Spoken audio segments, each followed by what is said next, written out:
can swim. Just can't walk or dress myself.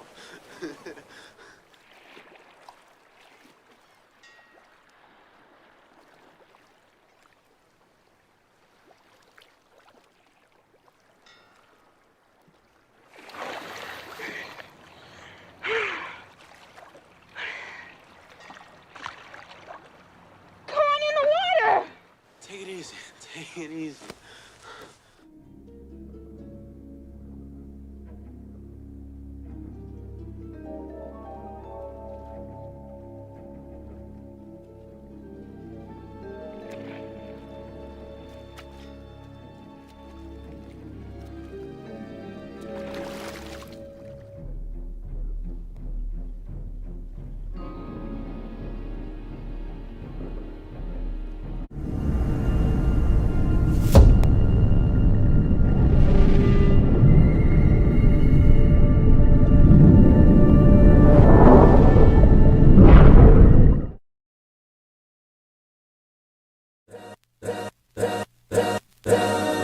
All's my life I has to fight. All's my life hard times like bad trips like Nazareth, I'm fucked up, homie, you fucked up. But if God got us, then we gon' be alright.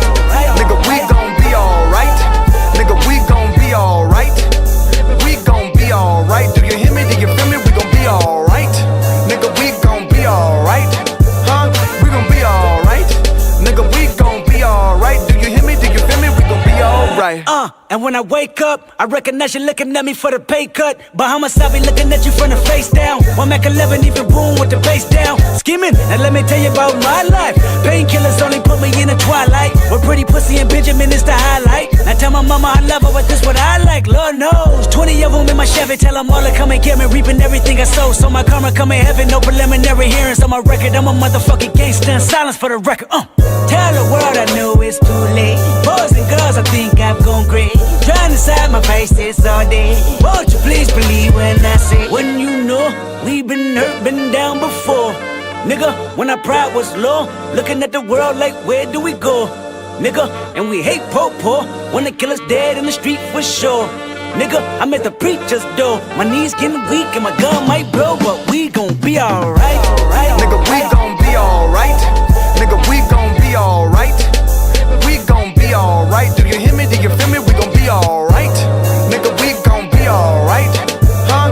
We gon' be alright.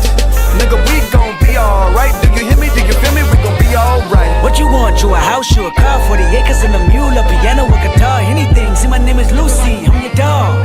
Motherfucker, you can live at the mall. I can see the evil, I can tell it, I know it's illegal. I don't think about it, I deposit every other zero. Thinking of my partner, put the candy, painting on a Rico. Digging in my pocket, in a profit, big enough to feed you every day. My logic, get another dollar just to keep you in the presence of your Chico.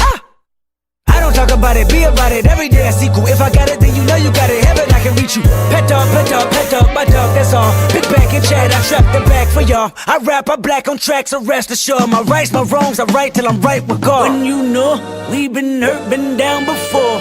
Nigga, when our pride was low, looking at the world like, where do we go? Nigga, and we hate po-po when the killer's dead in the street for sure. Nigga, I'm at the preacher's door. My knees getting weak and my gun might blow, but we gon' be alright. Nigga, we gon' be alright. Nigga, we gon' be alright.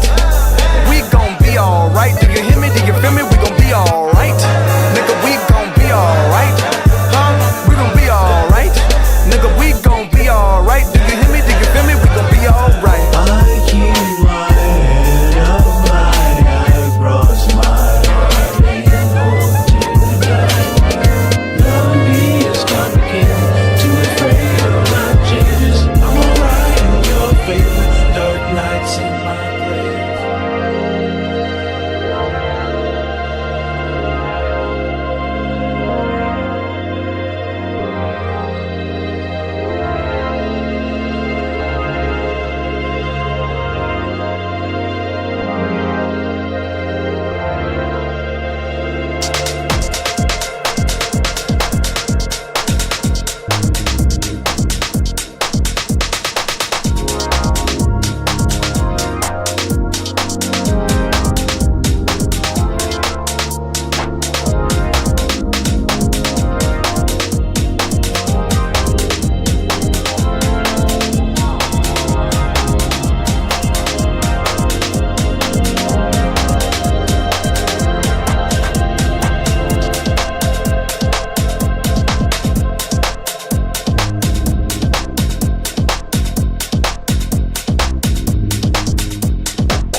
Salute, and welcome. Welcome back to the Black Ocean. Now, so we getting deep in with your host, the one and only Great Black Shark.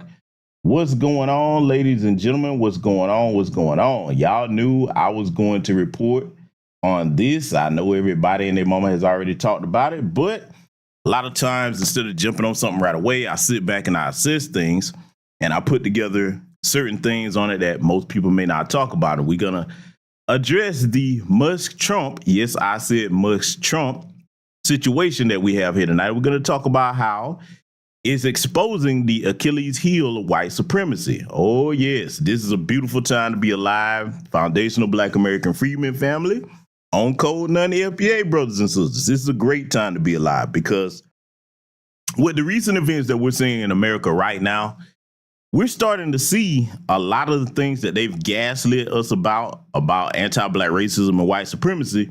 Now you have no doubt, as long as you have two eyes in your head that work, okay, and you can see what's going on, you're like, oh no, all this stuff that you said was not a problem. It is a problem. And see, one of the things with this Musk-Trump situation that we're going to analyze here tonight, we're going to show you a couple of things.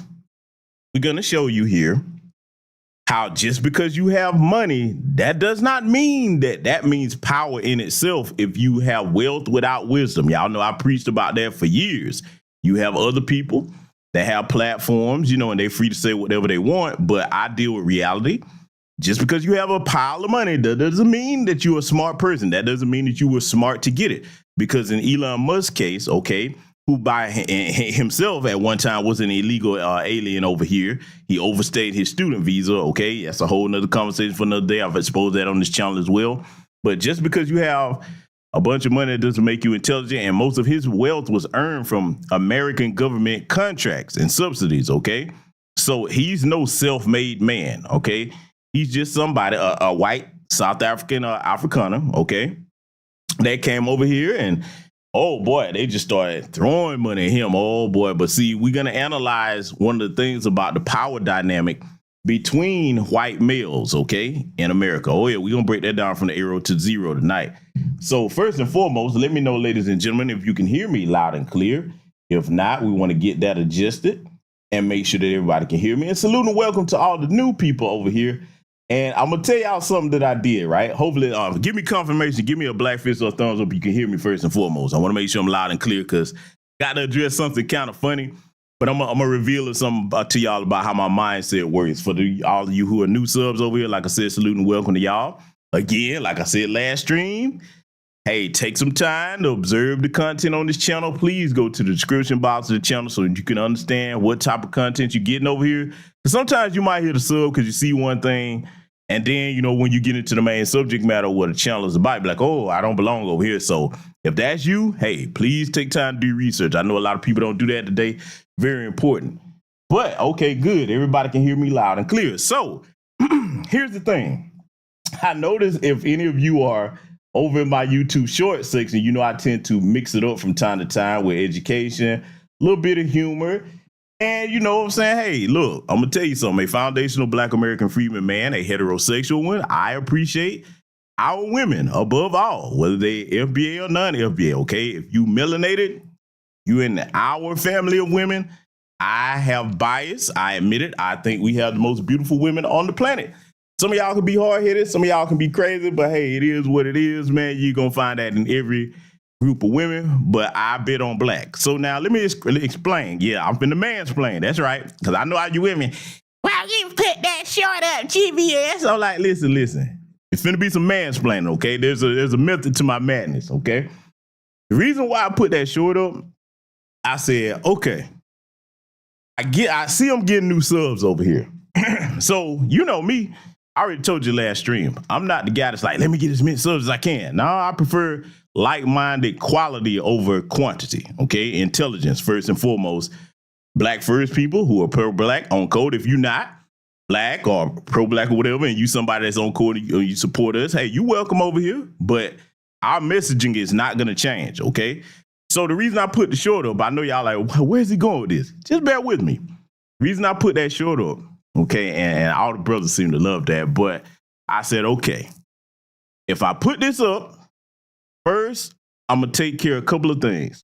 One, if you one of these dudes that you FBA or not FBA, and I hate black women. Okay, that's gonna run your punk ass off. All right, because see, I do stuff to run people off. That's the way I work. Oh, watch where I'm going. So that's gonna run you off. Okay, because although I critique our women and our men, I love our sisters, man. We in this thing together. We gonna make it work. I get on the ones that are knuckleheads and I excoriate them. And I give props and praise to the sisters that are worthy of it. Just like, you know what I'm saying, I'll uplift the brothers over here that's got their head on straight, all right? And when your head ain't on straight, you know I'm going to give you the business as well, all right? So that's first and foremost. Second, I said, okay, because, you know, you ain't going to stop the white supremacists, but you can deter some of the hardcore ones because there's two kinds of white supremacists online.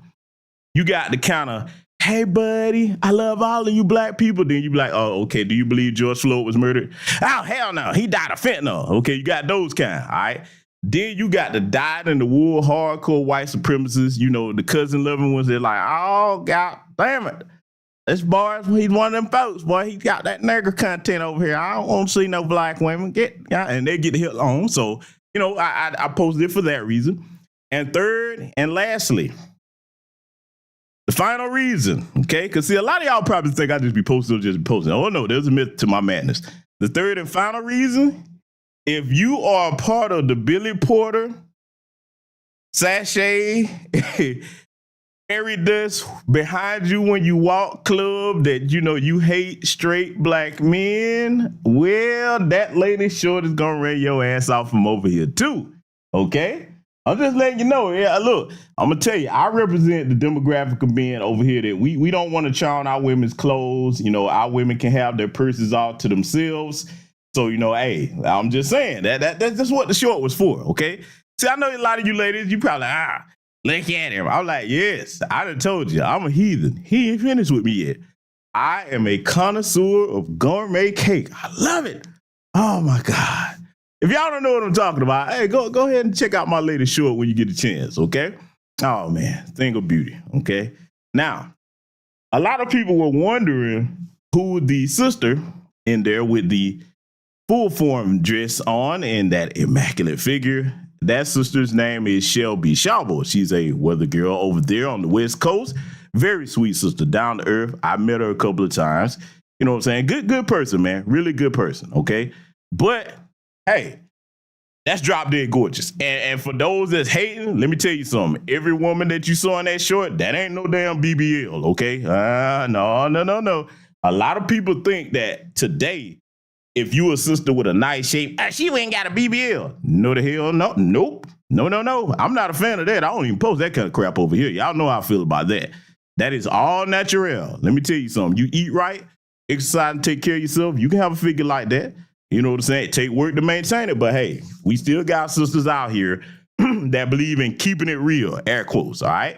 So I just wanted to address that about that short. Now, ladies and gentlemen, let me scroll over here and greet those of you that I see in my chat room. Let me make sure I can see everybody. Hold on. Make sure I can see everybody. All right. Let's see here. All right, here we go. I see Theater of the Observer in here. V. Mosby's in here. Bruce is in here. Affectionate Earth is in here. Okay, that's a dope name. I like that. Sakina Collins is in here. Let's see. Mrs. L, salute to you. I see you. I see Keith Prince in here. All right, let's see. Derek Parker. Tanisha Murdoch. I see Sister Stuns in here. Marnita Wilson. Let's see. Make sure I don't miss anybody. My good brother Project Leroy on deck. Rakeem Jackson. I see you. Kevin Blackwell is in here. Mr. Sam, my good brother, what's going on? Concerned Black Citizen, I see you as well. Let's see. Noah Randall, I see you. And I think that's it. My brother Seven Skills, I see you. Hey, brother Seven Skills, I'm going to get back to your message after this broadcast. I just actually saw that, so I'll be checking that out. I'll be responding after the broadcast.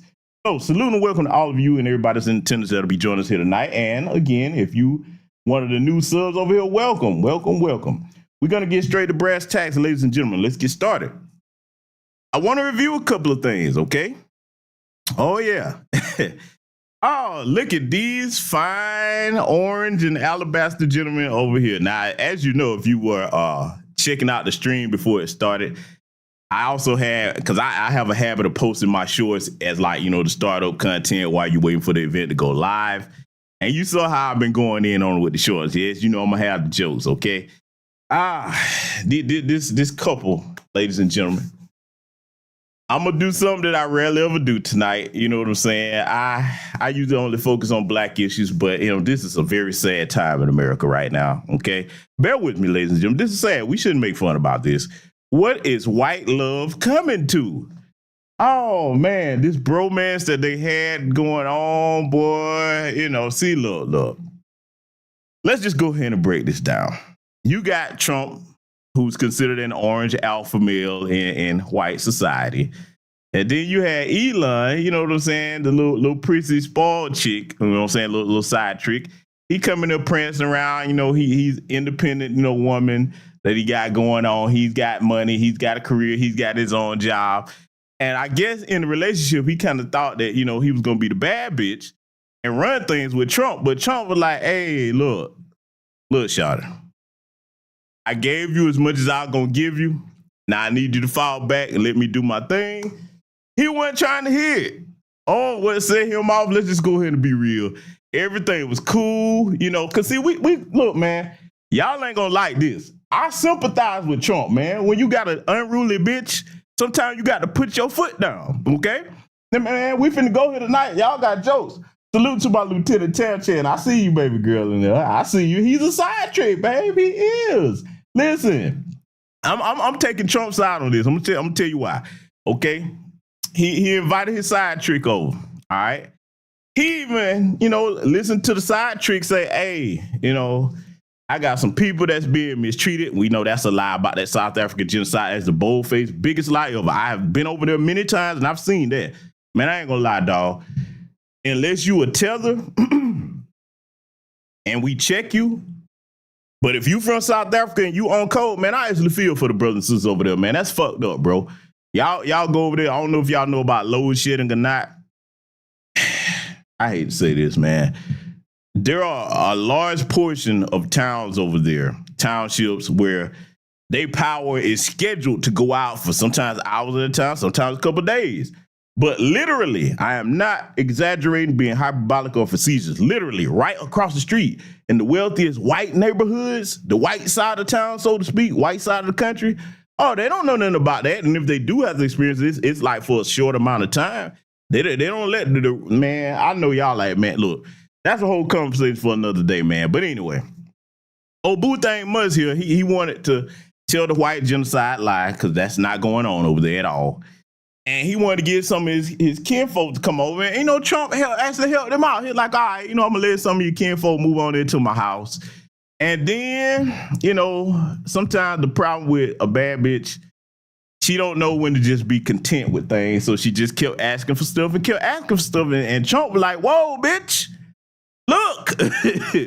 Hey, you need to sit down. I gave you everything. And see, that's the problem when you spoil bad bitches, like, little sassy muskrat here. They don't know when to just sit down and enjoy shit. They just keep asking for stuff. And he was like, all right, baby, look. Y'all seen the shorts I put up. Trump was like, this ain't gonna work, baby. Look, I tried to have you over here as a side chick, Now you starting to cut into Melania's money. We can't do that. You know what I'm saying? I mean, you see how, I got my wife over here now. I was good to you for a while, but this EV mandate, this ain't gonna cut it, okay? So that's what this is all about. We're just gonna keep it real, okay? Cause see, check this out. Look at this. When Trump put his foot down, okay, the orange man had to put the orange pimp hand down. Hey, he was like, look, player, it's over with, okay? It's been a good run, you know what I'm saying? But I gotta replace you with a new side chick. We don't know who that's gonna be yet, you know what I'm saying? But, on the way out the door, when a bad bitch is spurned, okay? Yeah, Elon hops up here, and this is going to be some funny shit, y'all, because y'all probably didn't see this, but trust me, you're going to see it over here tonight. On the way out the door, man, sperm bad bitch, he says, in light of the president's statement, okay, look at it, he won't even say his name. Damn, boy. Little unruly bad bitch, say that man's name. Come on now. In light of the president's statement about cancellation of my government contracts, SpaceX will begin decommissioning its Dragon spacecraft. And for those that don't know, the Dragon spacecraft is the main shuttle program for the United States right now. Okay. So he quote tweeted that above what Donald Trump said here. He said the easiest way to save money in our budget, billions and billions of dollars, is to terminate Elon's governmental subsidies, which is how he got his wealth, and contracts. And I was always surprised that Biden didn't do it. So y'all see where we going with this, right? Oh man, it's a nasty breakup. Okay, and just like bad bitches, when you cut them off from shit that they don't earn, oh, he came out swinging and running his mouth. But boy, y'all about to see something really, really funny. Oh, y'all about to see something really, really funny. Cause see, Trump was like, hey man, I'm gonna cut your side chick money off. And he came out with, well, I just terminate the space shuttle program. Now, see, let me tell you something, Elon. I'm gonna keep it real with you, buddy. You're not really accepted over here, even though you classified as white over here, you still not white American, okay? You're a white South African. I don't give a damn what's written on a piece of paper. See, we're going to talk the real over tonight. When you put this statement up, even the white people that were white Americans over here that was rocking with you, they're like, okay, that you a disloyal motherfucker. They're like, nah, you weren't supposed to say that because you basically saying, okay, because Trump kicked you out as a side chick, okay, side trick, whatever you want to call them. Now you're going to call yourself trying to do things that hurt Americans. So now what white folks are starting to do, they starting to look at you, and this is going to be ironic. They're like, oh, okay, you kind of like an uppity Negro. They're like, okay, we gave you all this bread and made you the richest man in the world, and you going to threaten to do things to harm us? I'm telling y'all, that's how the greater majority of the white right sees that right now. Okay, because the hardcore MAGA people, they're going to stand with Trump no matter what. That's just what that's going to be. So, you know, oh, Elon, you know, bad bitches, you know what I'm saying, when they throw their little temper tantrums and, you know, they get mad and shit, you know, they talk tough for a while, okay? They talk tough and, oh, boy, you can't do nothing with them.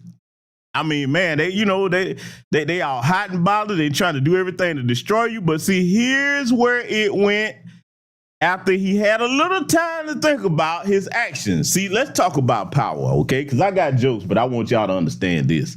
Let's talk about power. And salute to my good sister, some chick named Star, my first sergeant, for the cash out. Thank you very much.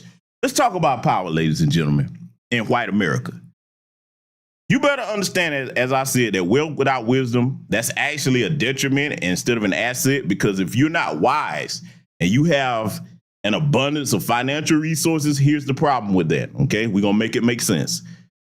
When you have that kind of money, first of all, the people around you, here's one of the biggest problems. Y'all know the cliche saying, more money, more problems. Let's break down what that means. When you have that kind of wealth and it's recognizable and it's something you can't hide, a lot of people probably saying, well, G-Bez, what you mean? Especially if you're a younger person. What you mean you got more problems when you have more money? I'm going to explain it to you. You don't have any people around you, or very few. Let me say very few people around you. It becomes hard to know who's dealing with you in good faith and who's just there because you have such a vast amount of financial resources, okay? In other words, you have a bunch of yes men and yes women around you that's like, okay, I don't want to piss you off because I might need you for something, so I'm just going to tell you whatever. I don't care if it's good, bad, right, or wrong. I'm just going to go along with it to get along, okay? That's very dangerous for any human being, okay? That's one of the caveats about having a lot of money, and people know it, all right? That's why sometimes it's good if you're able to just shut the fuck up about what you have so you can have a more genuine circle of people around you, okay? Because even the people with the best intentions, if they find out that you're sitting on a vast amount of financial resources, hey, man, that temptation. And look, let me tell you the ideal situation that you want. If you're a wealthy person, you want people that's like, okay, yeah, that's cool. You got this wealth. I understand it. Yes, you might be willing to do things for me, but guess what? If we finna go somewhere and you got funky, bro, hey, man, let me pull you to the side, bro. Throw a Jolly Rancher in your mouth. Here, bust this Listerine. In other words, you need some people that's not going to put you on a pedestal and they're not afraid to tell you about yourself. Pull your coattails, so to speak, like we say in Black America, all right? Now, the problem with wealthy folks, they don't really have a lot of people around them like that. So now, you got old Elon here, he had some time to think about it. You know what I'm saying, oh, bad bitch. He said, I regret some of my posts, and we're going to get to why. About President real Donald Trump. Okay, that's Donald Trump's Twitter handle last week. They went too far. Oh, I bet they did, huh? See, let me explain something to y'all, man. A lot of y'all probably think, oh, he's the richest man in the world. Oh, he's got all this money and wealth. He can do this, he can do that. Oh, no. Oh, no. Hey, and whoever that is, check your fire in the chat room. Make sure y'all don't have your phones in your pocket. Look like my brother Noah Randall got either timed out or something. Let everybody rock over here as long as they're not disrespectful. Okay, be mindful of that, y'all. But see, here's the thing. Because I'm laughing just thinking about it. What happened was he found out that, yeah, you may have money in this country, but remember what I taught y'all about the 3 components of power. On the least to the greatest, money, respect, information, okay? Money, that comes and goes, all right? Respect, that's a little more permanent, depending on what you're doing, how you maintain that. And information is required to attain and maintain the other 2 components of power. Okay, when you have all 3 of those in balance, you good. You got to keep them in balance, though. If you have money and you don't have the respect of your peers, okay, especially in white America, that money doesn't mean anything. You know why? Because, yeah, you got money, but if Donald Trump is more respected, I want young black men especially, and young black women to pay attention to what I'm about to say. If Donald Trump is more respected, your money ain't no good. I'll give you an analogy to that outside of the country. When we were looking for Osama bin Laden and everybody was putting all their reward money out there to get him, he was right there in Islamabad, Pakistan, under everybody's nose at the time. You know why? Because people over there were like, yeah, man, we respect him for what he did for us over here, so we don't need your money. Nah, he good over here, okay? Only way he got caught, his courier fucked up. And we caught that ass, so we used that satellite phone. Hey, the rest is history. So that's another example of how your money is worthless if somebody's well respected.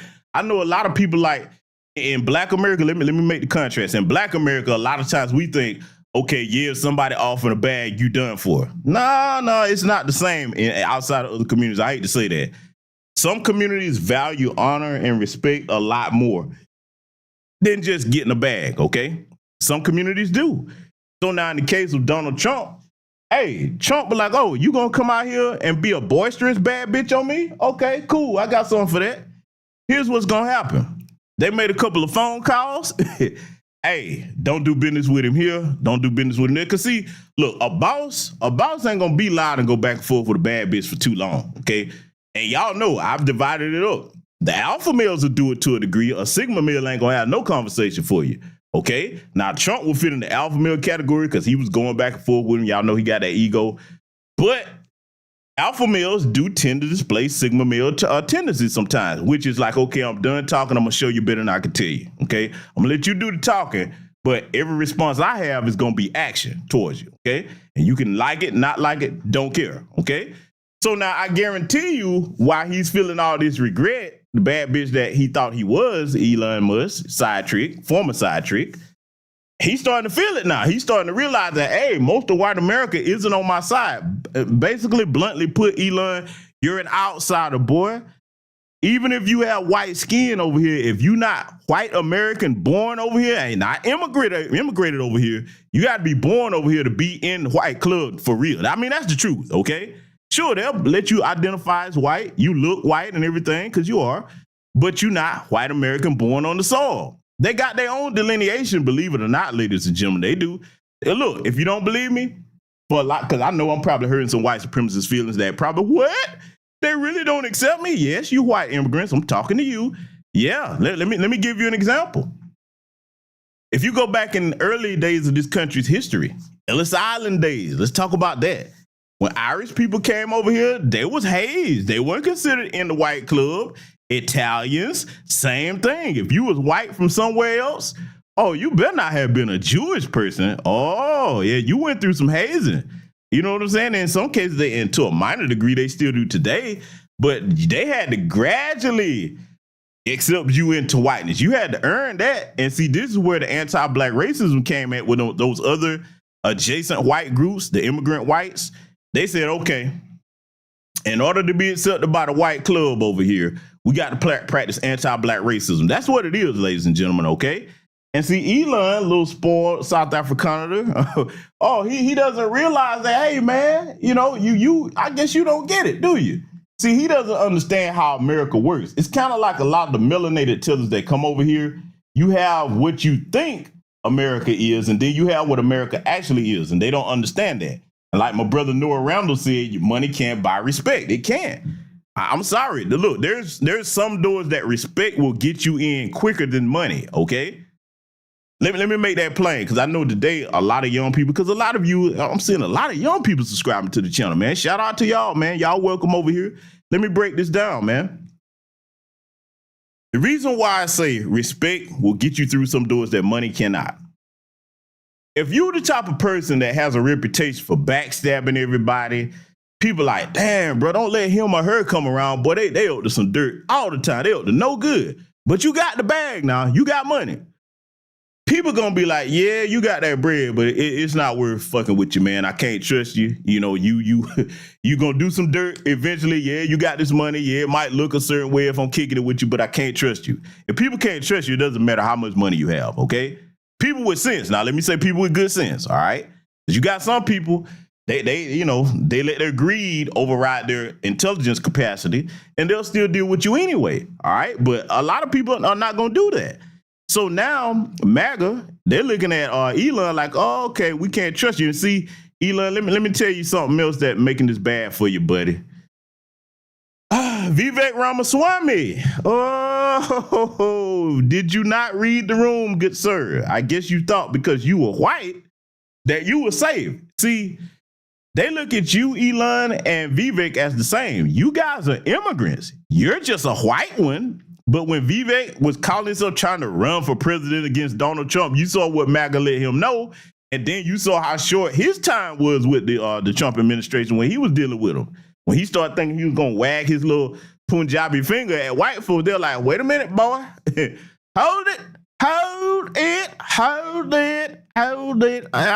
Vivek. Now, you supposed to wag that little Punjabi finger at them black folks. Don't you wag it at us. And I hold on. Now let's get him up out of here. And that's what happened. You know what I'm saying? Look, Vivek is not going to win any political office in this country. Mark that down on paper. Nobody's going to vote for him to be the head of anything. Just because he thinks he's a little dark-skinned white man doesn't mean that most of white America agrees with you. You there. Look, let me explain this to the white immigrants, because I'm hurting the feelings over there now. I got to tell the truth. Let me explain this to the white immigrants and the Viveks, etc. Your job amongst white America, and I'm talking whether you liberal or conservative, your job is to be a mascot and a cheerleader. You're not supposed to lead nothing. You're just supposed to be towing the line, repeating the talking points. That's it. They're not trying to share power with you at all. And we're going to prove that here tonight. So, ladies and gentlemen, we're going to analyze a couple of things, all right? We're going to analyze a couple of things here. Let's check this out. Watch this. Steve Bannon.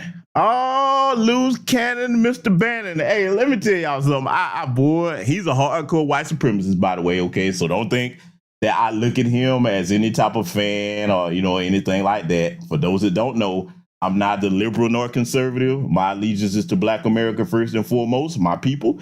But old Steve Loose Cannon Bannon here. See, we finna analyze these white power dynamics, okay? Steve Bannon, he's more in with white America, okay?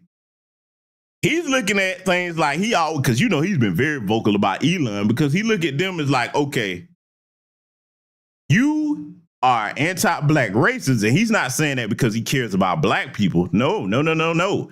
You better understand that these white supremacists over here on the right and the left, they're like, hey, we got to deal with these Negroes a certain way over here, okay? Because they know if they look. Where we're most on code, and I hate to say this in this country, is when they trying to put their foot on our necks and they realizing that it ain't no way out. I'm talking about when they stomp down on us, they're like, look, nigga, this is what it is. This is what it's going to be. That's when everybody stop the bullshit, stop the plan, and be like, oh, okay, this is the threat we got to deal with. Huh? And see, that's what a lot of the cowards amongst us, like in that last broadcast that I reviewed, that's what they don't like. They don't like seeing that because, see, when the rubber hit the road, all the fun and games go out the window. You got decisions to make. So now, using racism as a political football tactic, this is what Steve Bannon tends to do.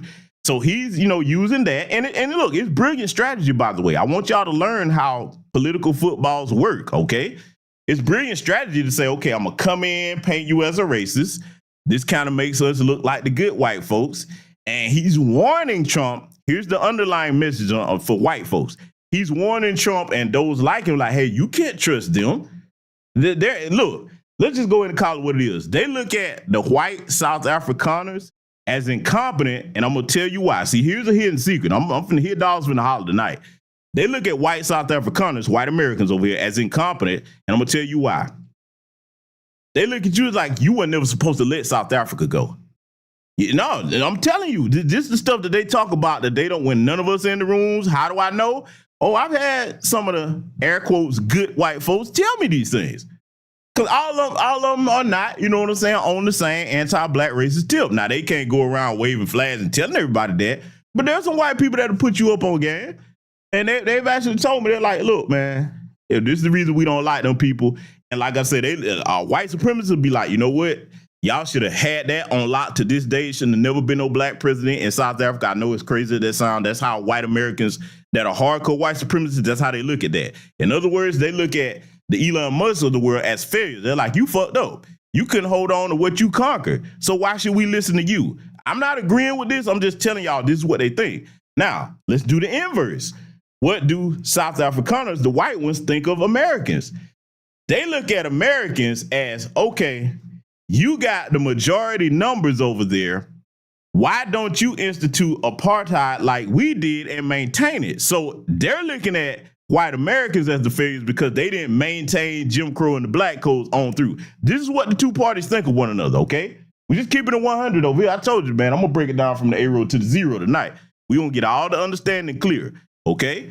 So now, here's what Bannon was talking about. He said, Trump ally Steve Bannon blasts Elon Musk as truly evil in MAGA split, okay? Former Trump advisor tells Italian newspaper that Tesla CEO intends to implement techno-feudalism on a global scale, okay? So now, let me tell you something what's smart about what Steve Bannon is talking about here. See, this is what I want our people to learn from this current little dust-up that they're having. What Steve Bannon is saying is say, hey, man, you gave this outsider too much resources here, financial resources, and what he's doing is trying to create a monopoly on the tech industry here and get his claws sunk into that because everybody realizes now, unless you're on the rock, technology is the future, okay? So you want to have as much technological real estate under your control as possible. Steve Bannon is saying, hey, man, he's got Starlink. You let this Tesla company take off. You know what I'm saying? Don't you dare give him an EV mandate. Because first of all, most white Americans are not going to go with, you know what I'm saying, electric vehicles. One, there's not enough electric fuel stations are around here, power stations to recharge those cars. If you don't create a car that has a hybrid electric and actual gas fuel option, then, you know, hey, people are not going to go with that. They're not going to trust that. All right. So that's one reason why that's impractical to try to implement that at this point. But also beyond that, the control factor of it. See, you got to understand, Steve Bannon is looking at like, hey, man, don't you let him come over here and get control of this because they want to make sure that they keep control in white American hands. All right. This is what they're thinking. All right. So I'm just letting y'all know where Steve Bannon is going with this. All right. So look, for me, as a foundational black American, let me tell you something, man. Sun Tzu has often said, when your enemies are at each other's throats, do not interfere. No, you don't interfere at all. If your enemies have conflict amongst one another, let me tell you what you do. You don't side with one or the other. You sit back and observe and take notes, okay? Let me tell you why this is another beautiful time to be alive here as a black person in this country with your head on straight, that is, okay? Not if you're a Sambo or a Tether or the Coon, that's not going to help you. If you're a black person with sense, let me tell you the other reason why it's a great time to be alive. The situation in LA, which is going to be in other parts of the country as well, that's coming. Now they're taking their focus off of us when they're fighting with each other and they're dealing with these other disloyal groups that black Americans, the most patriotic people in this country, have told y'all you couldn't trust them. If they fled from their country, you think they're going to be loyal over here? They swinging foreign flags. Basically, you got a little mini insurrection going on over in LA, okay? Yeah, see, they taking their eyes off of us and they focusing on you know, these white adjacents because they're classified as white and they fighting with each other. Okay, that is great. And let me give another warning to those of you over there in LA. You throwing your bricks and your bottles and all this other stuff, Molotov cocktails. Let me give you a warning. I'm gonna do this on a serious note. This is a courtesy warning as a retired combat vet. All right, let me explain something to you. The Marines are the infantry of the Navy, okay? The branch of Navy SEALs that I was a part of, that's a secondary infantry for the Navy, okay? Special Ops Division. One thing I know about our sister unit there, the Marines, there's more of them than in Special Ops, okay? But the thing about them, man, those battalions that they sending over there, the 2nd Battalion, the 7th Marines, and the 1st Marine Division, let me tell you something, man. When them boys get activated, yeah, all right? I'm going to give you this warning. Don't throw any rocks or Molotov cocktails. Don't get in their face. I'm telling you, if you do that, you're going to really see where shit can go left, okay? Because now, for the most part, they're just over there to protect the ICE agents and, you know, federal property, things of that nature. But don't get it twisted. Their mandate is also, if you get out of line, they're going to bring that to a head real quick. I don't care how tough you think you are. I don't care how bad people in your neighborhood have told you are. You will not last at all against a well-trained division of those Marines, those particular 3 battalions. Man, listen, dude, they are trained to deal with urban warfare and everything. I'm going to tell you that's going to get shut. Look, I'm just going to go ahead and tell you now. I hope it doesn't happen. I'm being serious. I hope it doesn't happen because you're going to get yourself hurt if you try that. The best thing to do is just be self-deport. If you're here legally and you're going to protest, you better do it peacefully. Yeah, I mean, because look at what you're protesting. You're protesting the right to stay in somebody else's country illegally. You don't have no moral or legal ground to stand on, so it's asinine. And black folks stay the fuck out of that. I'm proud of my people that's not a part of it. But if you call yourself trying to go head up with the Marines, I'm telling you, you're going to find out what organized combat look like real quick, okay? That will be wrapped up very quickly. Look, the first time that you do it, I'm going to tell you right now, the way that they respond and deal with that, because look, the thing about the military, to be honest with you, if the police operated more like the military, we wouldn't have no problems. I'm going to explain what I mean by that. Anybody that's a retired service member or active service member, you know that anytime we were deployed in a field of combat, you can't just go shooting willy-nilly at everybody like that. No, there's rules of engagement. And there's strict rules of engagement, okay? That if you don't adhere to that, hey, you're going to get court-martialed. You could get dishonorable discharge. You damn sure don't want that because for those of you that don't know, if you get a dishonorable discharge, you lose the right to bear arms in this country. You lose a whole lot. You ain't getting no veterans benefits. I mean, look, you don't want that, okay? You do not want that. So here's the thing, right? What I'm trying to tell you is this. That first class that you have and you see how they handle that y'all gonna be like, oh, no, we don't want none of this. I shouldn't tell you this, but I'm gonna say this. A lot of you that's running around with your face masked up there, oh, they ain't gonna see me. Let me tell you something, man. You're making one mistake. And I know it doesn't even matter if I say it or not, because y'all gonna be stupid enough to keep doing it. If you run around with any type of smart device on you, phone, watch, whatever, they're gonna find you. It doesn't matter if your face is masked up. You better understand the era of technology we're in. We have geofencing, and here's another thing. There are planes called rivet joints, okay? You do your homework on what a rivet joint does. You know what? I probably better leave that right there. For those of you that are service members, you know why I said that, okay? Yeah, I'm going to stop right there on that. Just know that I got my face covered up, okay? But you got a smartphone in your pocket. I'm going to leave it alone. So, ladies and gentlemen, we're going to go ahead and start examining some of the main things that's going on here with this Trump thing. And, we're going to look at the beginning of the Trump-Musk relationship. And, we're going to see, how white love just disintegrated. Oh, my God. I know y'all heart are broken over this. It's so sad. We're going to take a look at how it just disintegrated before our eyes. And, we're going to get the lessons from this tonight. So let's get into it. And before I do, I would be remiss if I didn't address this as well, okay? When he did this Nazi salute, because we're gonna call it what it is. I almost forgot to put this. I'm glad, yes. Listen, Elon, here's another reason why white supremacists in the left and the right don't trust you right now. And you ain't gonna never have the respect or standing that you had before you did all that talking about Trump. And see, you thought you were smart. Oh, the reason why the Epstein files ain't coming out is because Trump is in them. See, white folks, you better understand how American white supremacists work. They're like, hey, man, even if his name is in there, you weren't supposed to say that. This is our guy, okay? Look, you got to understand, they believe in staying on code. They don't give a fuck about the truth, righteousness, or none of that. They're like, hey, man, if one of our guys got some dirt, it's your job to hide it if you're going to be on board the team. So you jumped up with your little Nazi salute here, and they're like, okay, you a loose cannon. You know, you can't be open like that with your white supremacy in this country, because if it's directed towards black folks, we're going to turn up, okay? They're like, no, you got to be subtle with your racism. You got to use your words. You got to use policies. You got to use gentrification. You got to use gerrymandering with political districts. You can't just be up here out in the open like that. See, this is a goofy ass South Africaner, and what they're looking at, the white American supremacists are looking at, they're like, okay, you a knucklehead. You don't understand how the balance of power works here. So, when he did this, I knew he was on his way out. The other thing that I knew is, like, y'all remember when I showed y'all on the previous broadcast a little while back here, where his little boy was up there in the Oval Office and they had that hot mic on him, and they heard that little boy was up there walking up to Donald Trump, talking, saying all kinds of disparaging things about him. You know that child didn't formulate those opinions on his own. He heard that from his daddy, because little bad bitch Musk here, he thought that he was gonna be okay. I'm gonna be the guy running things behind the scenes, because he never liked Donald Trump. Okay, he never did. And, you talking like that around your kid, man. See, look, this is the thing why I tell my people, man, don't do drugs, man. Because, it's going to come out now that he's a dopehead. And you can tell by his odd, weird-ass behavior all the time. Weird, degenerate, Elon Musk. Okay? His drug of choice that we know of is ketamine, but I guarantee you some coke and other stuff in there if you get to digging. It'll come out later.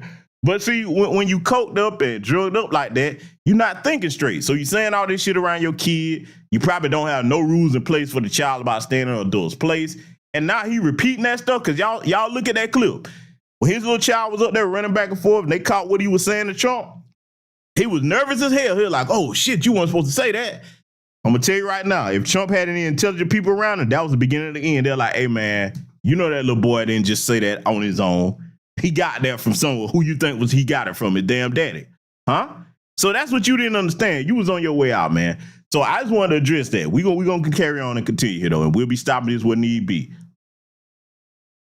In a court filing, the White House said that Elon Musk is not a DOJ employee and has no authority to make decisions. Can you clarify for us today Well, Elon what his Musk, exact role is there? Yeah. Elon is, to me, a patriot. So, you could call him an employee, you could call him a consultant, you could call him whatever you want. But he's a patriot. I mean, look at the kind of things I just said. Just write it down, just in case that question got asked, right? And which I'm surprised it took so long, actually. But you know what? Ukraine's a bigger deal, because people are dying by the thousands a week, thousands. But look at this, from 90 to 99, Social Security, 6,054,000 people. Well, that's okay. Maybe that's possible. 90 to 99, maybe it's possible. It's a lot of people, though, at that. But people that live to 100 to 109, 4,734,000. Wow, that's a lot. That means over 100 years old. They're 4 million people. I don't know too many. I know people that are doing great in their 90s, but not too many people over 100. But over 120, from 120 years old, people that are 120 years old. Now, I want to pause this real quick, because I want y'all to pay attention to something. Let me take this banner down so y'all can see this, okay? I want to pause this. I want you to see, at this time when this press conference was being done, look at the lower third here. Trump calls Elon Musk a patriot, okay? Boy, that's ironic. I don't care what white folks say. You not no real patriots. Black folks have been the most loyal people to this country ever. You damn sure don't compare to us as far as being patriots. So, yeah, I said it. But the lower third here at this time, this gives you the nature of how things started out. So I'm analyzing this from front to start for a reason before we get into the later things that transition, okay? Because I'm going to show you how just because you see white people together, seeing them physically together doesn't mean that they're going to stay that way, and that doesn't mean that they're on the same page ideologically. See, they don't trust each other, well, even if they're in the same tax bracket, because they're always, look, let me make it plain, because I want to make sure young people understand this before we continue. When you have wealthy white people together with each other, Sure, they might smile with each other, sit down with each other, have the same political ideology, but they don't trust each other, particularly amongst white men or white women, but primarily talking about the men because they know how they came to power. If they had to stab somebody in the back to get that, they're like, okay, if you up here with me, you had to do some of the same fucked up shit that I did. So yeah, you might have me in your crosshairs sooner or later, okay? So I want to put it in those simple terms so that it makes sense for the younger people. Let's let it continue. Up to 129. 3,472,000 people. Wow. You know, that can't possibly be because the record is like, I think it's one person, a woman, lived to 127, but they have 3,472. Okay, but now we're going really in. People from 130 years old to 139-year-old. 3,936,000. Wow. I wonder if people are getting paid with all this. I mean, are these checks? And that's what we're checking right now. Now, I'm going to be honest with you. That's something I was all for with this Doge thing. It should have been done, but the reason why neither side, let's call it what it is, liberals or conservatives, Republican or Democrat, the reason why neither side wanted this type of investigation going on is because they're like, hey, man, I got my hand in here getting some of this money too. So, you know, I mean, because look, let's just keep it a buck. I've said this before, and I'm not the only one that have said it. When you have a congressperson, a senator, et cetera, whatever that comes into like a political office, mayors, we gonna go down to mayors, governors, all of them, okay? They come in, all of a sudden they have modest earnings, okay? Modest upper middle class earnings. Then you look at the salary they're getting paid annually to do that particular job for that elected position. And then all of a sudden, hey, 2-3 years, they're multimillionaires. Now, how do you think that happens? Any of you that have decent jobs in the six-figure range, okay? You're not going to become no multimillionaire in 2 or 3 years. No, that's not going to happen.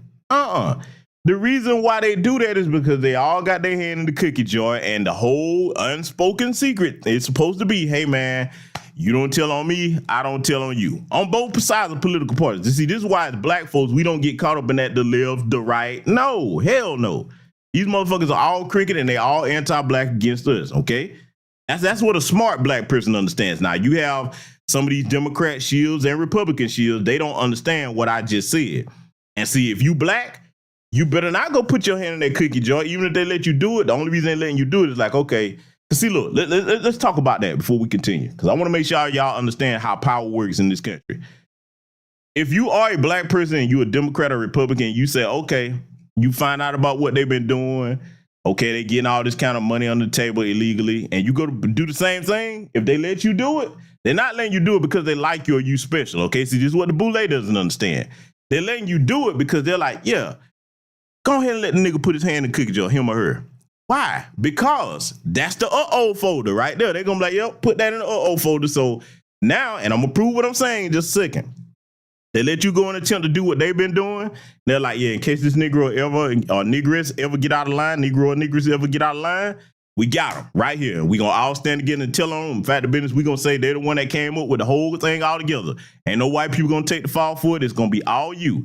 Now, to prove my point, look at those charges they put on, what's the lady named Marilyn Mosby? Then look at the charges that Letitia James is facing for that mortgage fraud and everything. You see where I'm going with this? Huh? Fannie the Mammy Willis down here. Hey, you see what I'm saying? See, when you look, what's her name? And I'm so glad they got that bitch out from up there. The so-called super mayor, okay? Tiffany Hood Rat Henyard, the shit that she had going on, huh?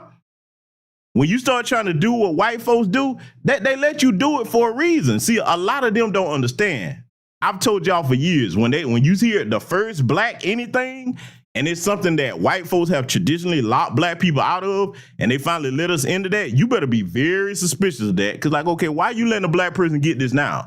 It's either something coming that you don't want a white person to take the fall for, or you setting that black person up because you're like, okay, it's been so much corruption done in this particular position where now when it's time for something to be done about it, we don't need a white face on this. Oh, yeah, see, we getting deep over here tonight. Oh, I'm hurting the boule bastards' feelings, and I'm definitely hurting the Republican shield's feelings because this is how they really think, okay? See, I understand how power works. I was taught this very early on in my younger years by both sides of my family, so I get it. And I've seen how it operates in the real world as an adult, okay? So that's what goes on. And my brother Bruce asked a question here before we get back to this. Brother Bruce said GBS Trump issued a veiled threat to Elon if he took support from the demon rats. What was he implying that he could do to him? Basically, Trump threatened him out of open. He was like, I'll cut off all your government subsidies and contracts. See, look, let me tell you something, brother Bruce. Trump is the sitting president of the United States, okay? He and his loyal base, because whether we like MAGA, don't like him, we taking like out the equation, they're loyal to him. If he go out on a smear campaign against Elon Musk, all of MAGA is going to be behind him, okay? You got to understand something. When this man took that bullet and survived, that's a little, I said, oh yeah, he won the presidency right there, okay? And then they killed trying to make attempts on the man's life. Look, let me tell you something. No matter what happens, Donald Trump is going to go down in history as an American, a white American icon, okay? So basically, if he yanked those subsidies from him, man, Elon will be a bad bitch on the street. See, look, let me go ahead and make some jokes about this, okay? Elon will be the pretty bad bitch with the makeup, the lipstick, the purse, but that purse is going to be empty, okay? He's the richest man in the world now, but you better understand how quickly that will can be slashed, huh? When you, cause look, he got baby mamas all over the place. In other words, if they cut him off and ostracize him financially, hey man, they can ruin him quick. I'm gonna tell you how it look, Elon. I'm gonna give you a courtesy warning.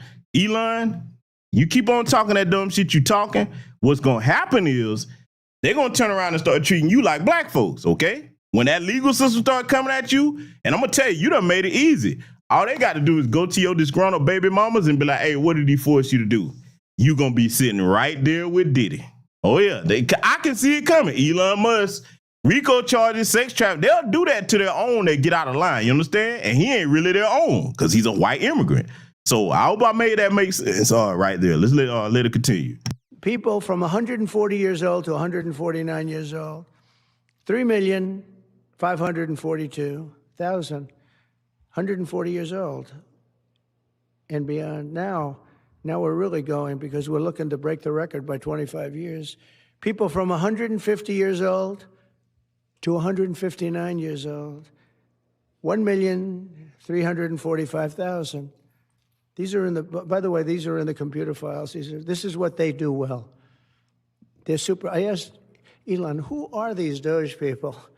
He said they're super brilliant computer people. And today it's about a man named Elon, and he's one of the greatest business leaders and innovators the world has ever produced. He stepped forward to put his very great talents into the service of our nation, and we appreciate it. And now watch this, right? Because, you know, Trump is giving him all this praise. You saw, you know, how he was praising him coming in with Doge and everything, and finding out what his money has been going and all that, which is a good thing. But again, I explained to you why both political parties are like, I don't know about all of that, because, you know, they're like, hey man, this is how we were getting our bag. You can't be putting us out here like that. So now you see him in the office here. Let's just go ahead and state out the obvious. You see that, and you got that shiner on the side of his eye because, you know, Elon, a little degenerate that he is, I'm the richest man in the world. I can do anything I want. I can have anything I want. The rumor has it was that Scott Bessent, another Trump administration official, they said, you know, them white boys came to blows and he popped Elon. You know, his little punk ass can't fight. But he said, now, Elon's excuse, he said that his little kid popped him in the eye. They was playing a game. Like, come on, y'all. If you're going to come up with a lie, come up with a better one than that. So you were playing a game with your kid, and a child hit you hard enough to leave a mark like that? Come on, man. Come on, man. Hey, you took an L, man. You tried that white man. He like, hey, bro, I don't appreciate that shit. You coming at my wife like that. Let me go ahead and deck you. So, I mean, look, we'll get the truth about that later. That's going to come out. I guarantee you. So, I just had to address that. But I want y'all to listen to where the orange man was talking here, and then we're going to get into the main issue when, you know, this white bromance fell apart here. Like I said, what is white love coming to, ladies and gentlemen? What is it coming to? I just want to say that Elon has worked tirelessly helping lead the most sweeping and consequential government reform program in generations. And you know the kinds of things that he's found and his people have found. He's brought a group of very smart people in and they found things that are pretty unbelievable. I have to say that the numbers that we're talking about are substantial, but they're going to be very much more substantial with time, because many of the things that we're working on right now, we're going to have to remember Elon as we find them, but the numbers could double and triple because many things, we don't want to go out with them until we're sure, but we've found things that are unbelievably stupid and unbelievably bad. With the Department of Government Efficiency, Elon's delivered a colossal change in the old ways of doing business in Washington. Doge has installed geniuses with an engineering mindset and unbelievably talented people in computers. I actually asked Elon one time, what's their primary thing? And they have a lot of primary things, all having to do with being smart. But he said the thing that they're really the best at is working with computers, so that they can't be outsmarted by somebody that's not so honest, that happens to also be good with computers, but not as good as these people. But the mindset in the senior ranks of every federal department, and it's really changed. And with Elon's guidance, they're helping to detect fraud, slash waste, and modernize broken and outdated systems. A few moments later. All right, so you heard that, but as my little interlude here, my segue, a few moments later, Elon was wearing thin. Oh, Pimp Daddy Orange Man is not pleased. Oh, Elon was wearing thin.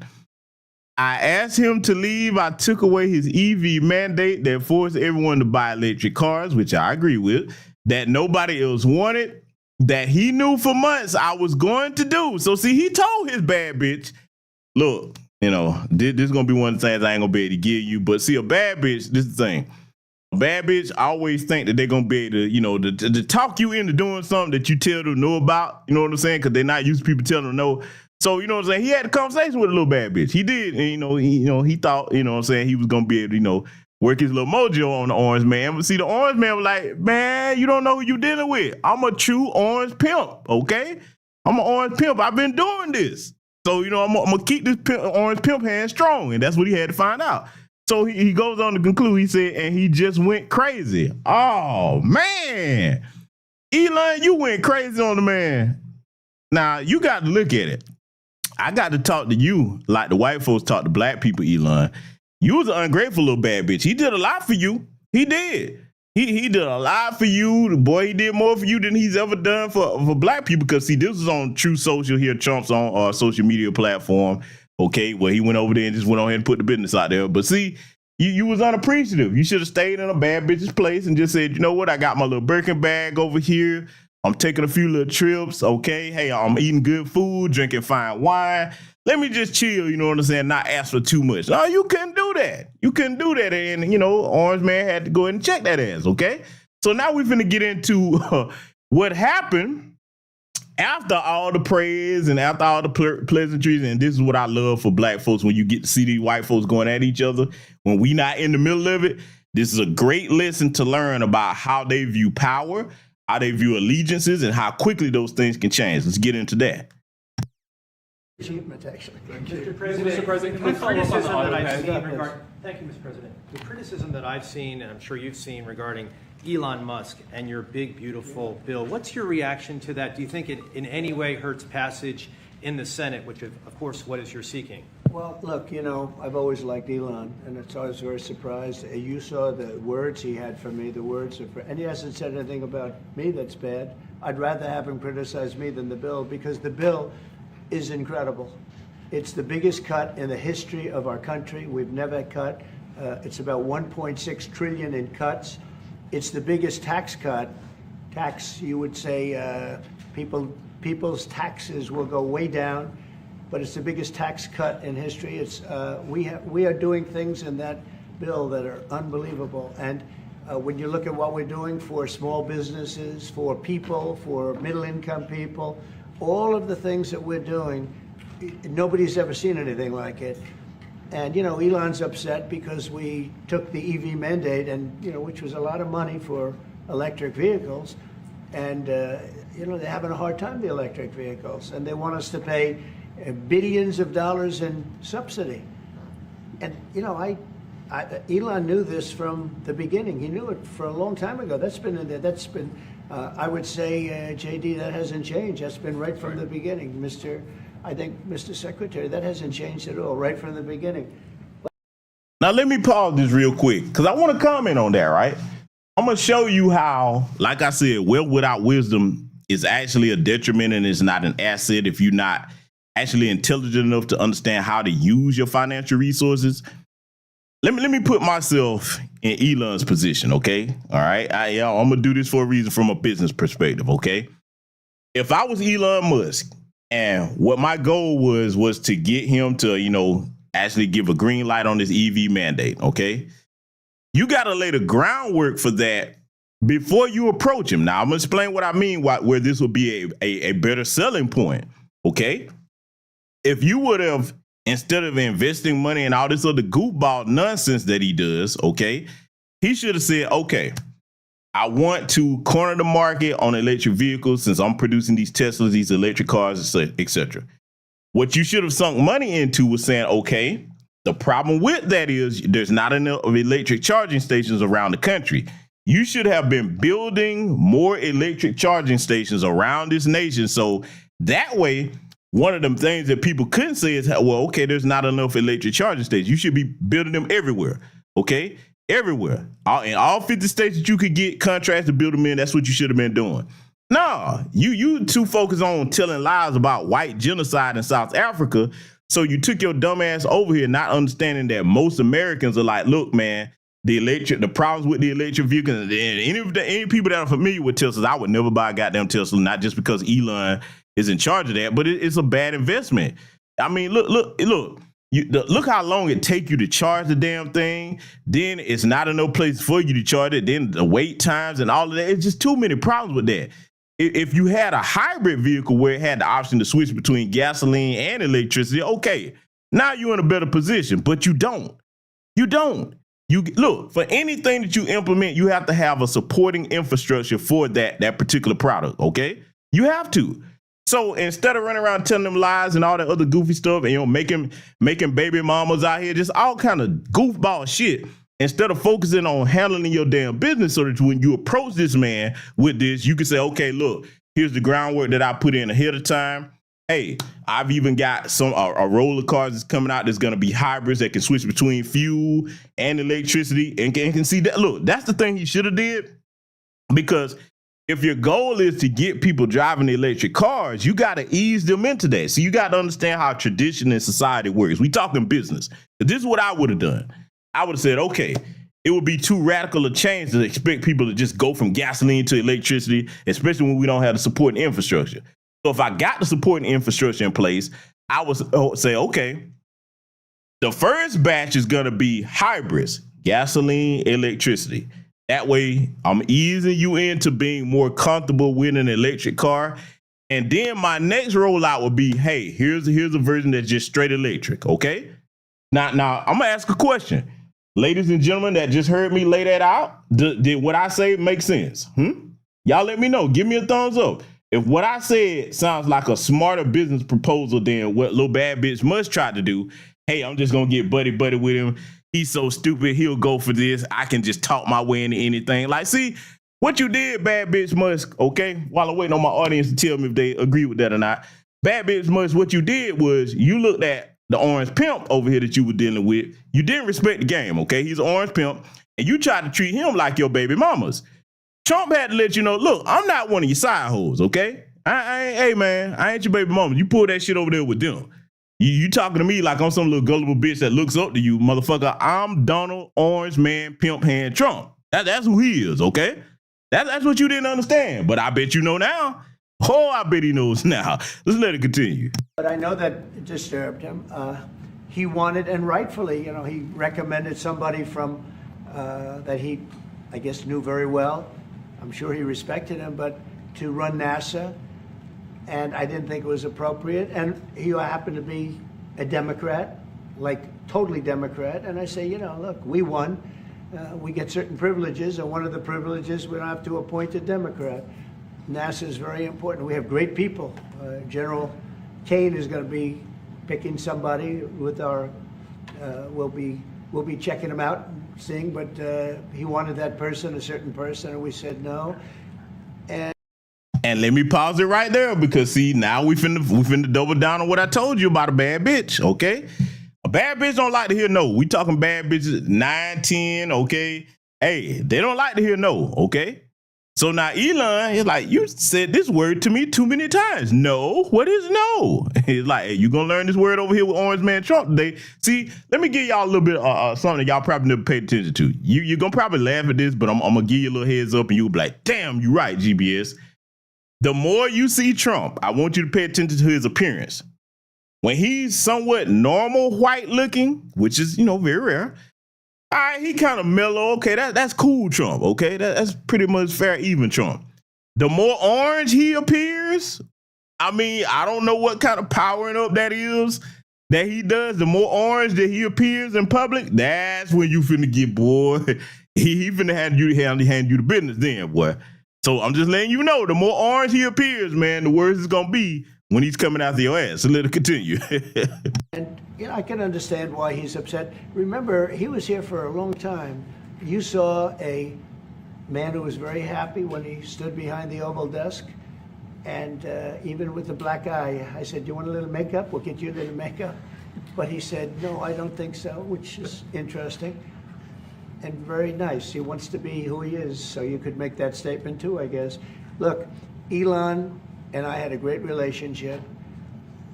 I don't know if we're well anymore. I was surprised because you were here. Everybody in this room practically was here as we had a wonderful send-off. He said wonderful things about me. You couldn't have nicer. Said the best things. He's worn the hat. Trump was right about everything. And I am right about the great, big, beautiful bill. We call it a great, big, beautiful bill because that's what it is. And again, biggest tax cuts in history, biggest economic development moves anywhere. We've never done anything like it. Business is spurred. And I don't know if you've seen the numbers, but the numbers came out. Even the CBO, which is run by Democrats, said that we're going to be doing, I'd like you to discuss it, the 2.8 billion CBO. This is a group of people that are Democrats. They're very hostile to us. They just came out with phenomenal numbers, what it does. You want to mention that, Scott?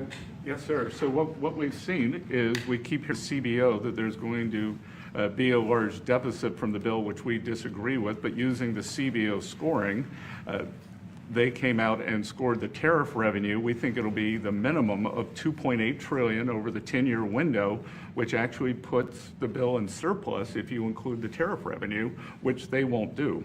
It gives you. Now, I'm going to pause this right quick because, see, I want to point something out to you about the discussion that they're having right here. You got to understand that with Trump, and yes, we all know, like Sister Mrs. L just said, he can be petty to be damn. I ain't going to lie. I enjoy the pettiness at times. He do some goofball shit, yes. Look, with Trump is like, if he stay focused on American issues, man, getting these illegal aliens out of here, you know what I'm saying? Getting this economy where it needs to be. Things of that nature, he cool. But when he started doing the other bullshit, like when he was dealing with his bad bitch, and believing that white genocide lie, okay, all the other goofiness that he does, then you're like, okay, man, come on, damn it, just keep the car on the road.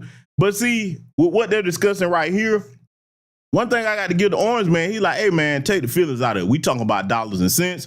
We talking about money and how money moves, how it works, what's advantageous, what's disadvantageous. You can't have an emotional bad bitch like Elon in the way that every time he get his feelings hurt, oh, he finna go out the handle and just wreck everything. And see you running around saying little shit behind the man's back.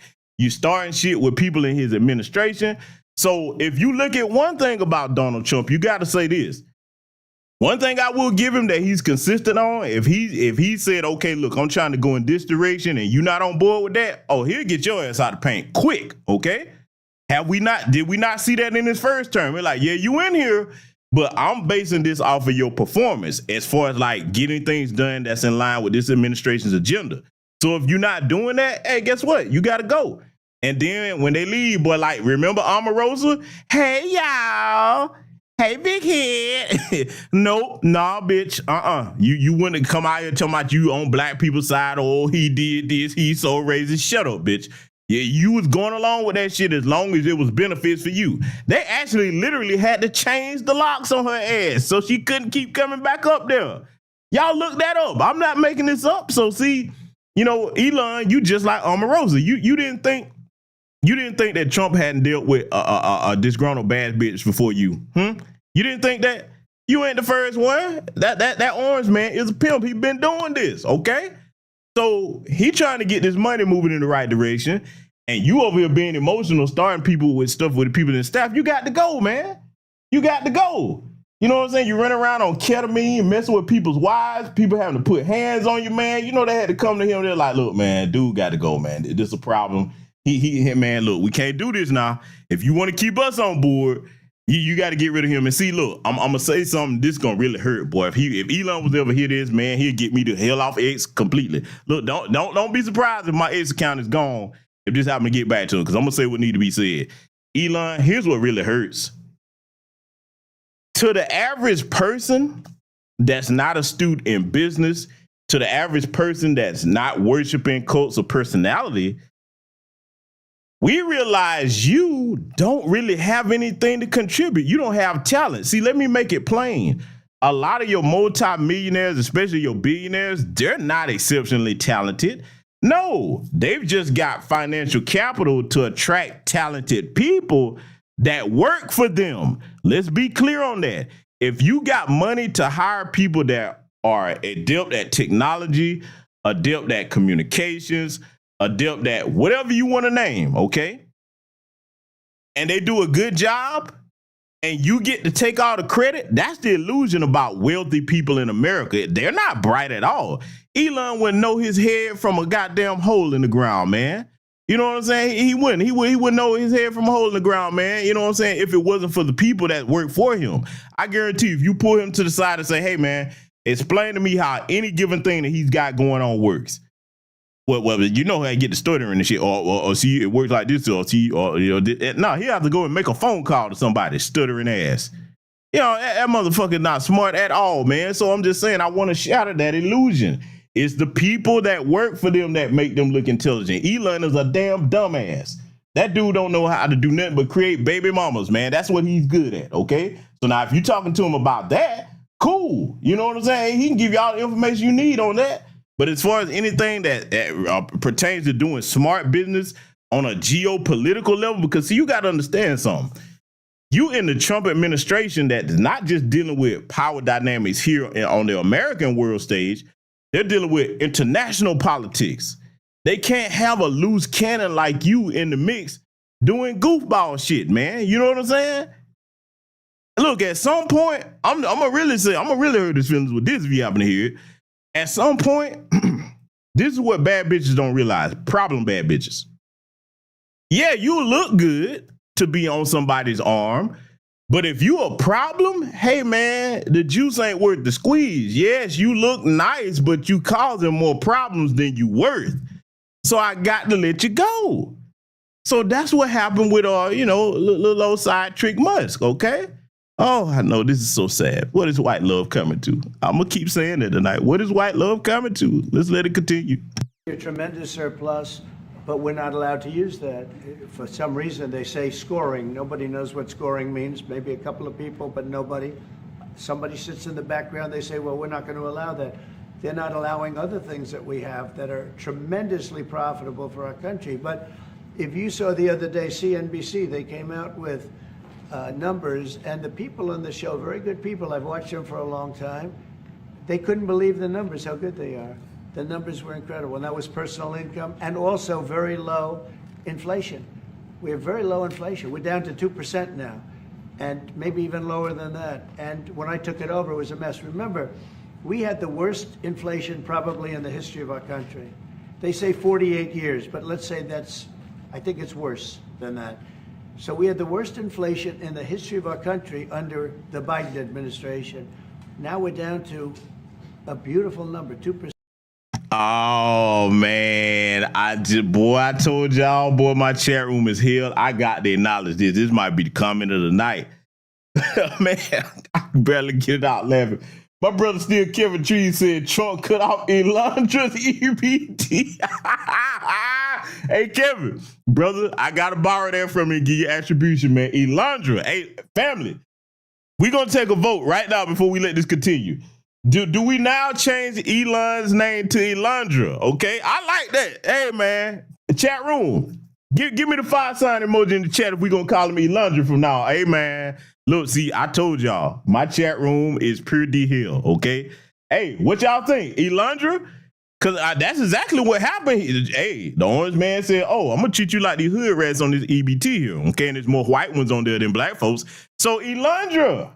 Yeah, I like it, man. What y'all think, man? Hey, fire sign if you agree. He is not Elon Musk. Don't anybody ever call him Elon in my chat room again. That motherfucker's name is Elandra, as far as I'm concerned. Oh.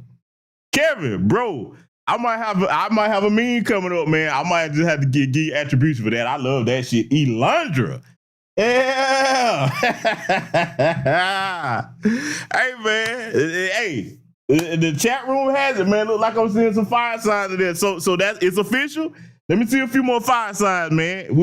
I vote we christen him Elandra from now on. Look, I'm gonna tell you right now. If I put any his name in the title, from now on, the bitch is getting referred to as Elandra, okay? Because Elandra is showing her ass right now. That's what she doing. She found out the hard way. Oh, it's official. Elandra it is, man. Hey, boy, that's got me laughing, man. Let's let it continue.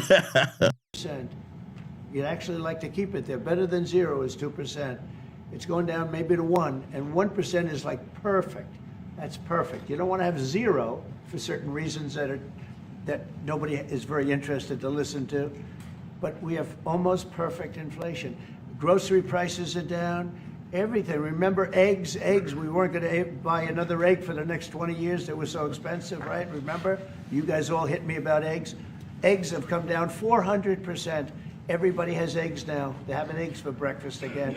But if you look at gasoline, very important. I think always the most important because it's the energy is the biggest factor. That's what happened. He screwed up our energy policy, and everything went up because energy went up.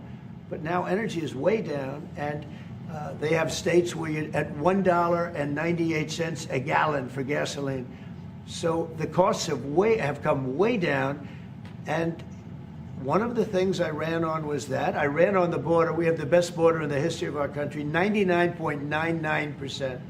It was last week, 3 people came in, 2 of them for medical reasons. We let them in because one of them had a heart attack. I think it was a nice thing to do. And one of them had something else. So we've never I had very good numbers for 4 years, but we really topped it. And I want to thank Christie and Tom Homan. They've done a fantastic job. But no. Now, let me pause it here because I have a broadcast coming up where we're going to be covering that whole thing with the LA situation and these disrespectful illegal aliens. Man, boy, some of that stuff that I'm seeing. Oh, if y'all been following me on X, man, I posted something earlier today. Y'all know I took that personal, man. One of the little illegal, I'm going to call them illegal at this point. I don't even care if you do have a uniform on. Boy, y'all saw that post with that little, I don't watch my language. The disgruntled soldier, okay, that is clearly an immigrant, being disrespectful and trying to encourage other service members not to do the job of defending and protecting this nation from illegal aliens. Man, I'm gonna go into detail on that, boy. I'm not gonna be kind with that because, man, I'm seeing images where people are spitting on our flag and burning it. Man, look, shout out to my brother Philip Scott. He had a live stream earlier today, and this is something I agree with him on. Phil was like, that whole flag burning stuff that's protected under freedom of speech.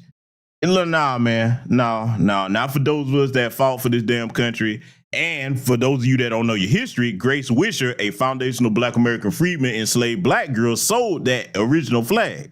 So it's got more meaning to some of us than some, okay? Let me tell you something. Brother Phil was saying that, hey, that Trump was talking about giving you a year if you burn the flag or whatever. Nah, Phil was like, nah, give him 5. And I agree with that. Yeah, you should have to do some real time. You're going to be from somewhere else and come to our country and spit on our flag and burn it, and you out there waving your flag, and your whole argument is, hey, we broke the law to get here, and you shouldn't enforce your laws and deport us. That's your whole argument. Nobody can say different. You know what I'm saying? Oh, no, man. No, don't worry. I'm going to deal with that coming up. So one thing that I'm going to say, though, I want y'all to listen to what Trump is about to say next here. I'm going to make some very important points about this, and I'm going to show y'all something about why he said it. Let's let it continue. Nobody mentions that anymore. Remember, a few months ago, the border was a total disaster. People were coming in by the hundreds of thousands of people a day, a week, a month. I mean, we had a month, 2 million people came in 1 month. The border was being overrun, and a lot of bad people, criminals, murderers, drug dealers. We had some of the worst people in the world coming in from all over the world. It's totally closed. And you know what? People are coming into our country, but they're coming in legally. So we've done a great job. Elon knew that. Elon and now, before he get back on Elandra here, okay, little bad bitch Elandra, let me tell you something with what Trump just said. If I was a Republican strategist, I would go back to this right here particular conference and clip that part where he was talking about the border and use it in ads and campaign and on commercials and everything right now to support my position. That, hey, see, this is what I was talking about. See, let me explain something to you illegal aliens that's over there showing your ass over there right now in LA. Everything that he just said, now you giving him a strong case for why the National Guard and the Marines should be sent over there. Because, hey, you looking like the criminals that he was talking about. First of all, if you came over here illegally, you're a criminal. You're not an undocumented person. You broke the fucking law. The reason why I'm so hard line on that is because when black people break the law, we don't get to use alternative terms for things. No, we criminals. So you're going to be a criminal too. You came over here illegally and you over here destroying property and violating, you know what I'm saying, the symbol of our nation, our flag, man, fuck you. Hell no. And like I said, Charter Marines is coming over there.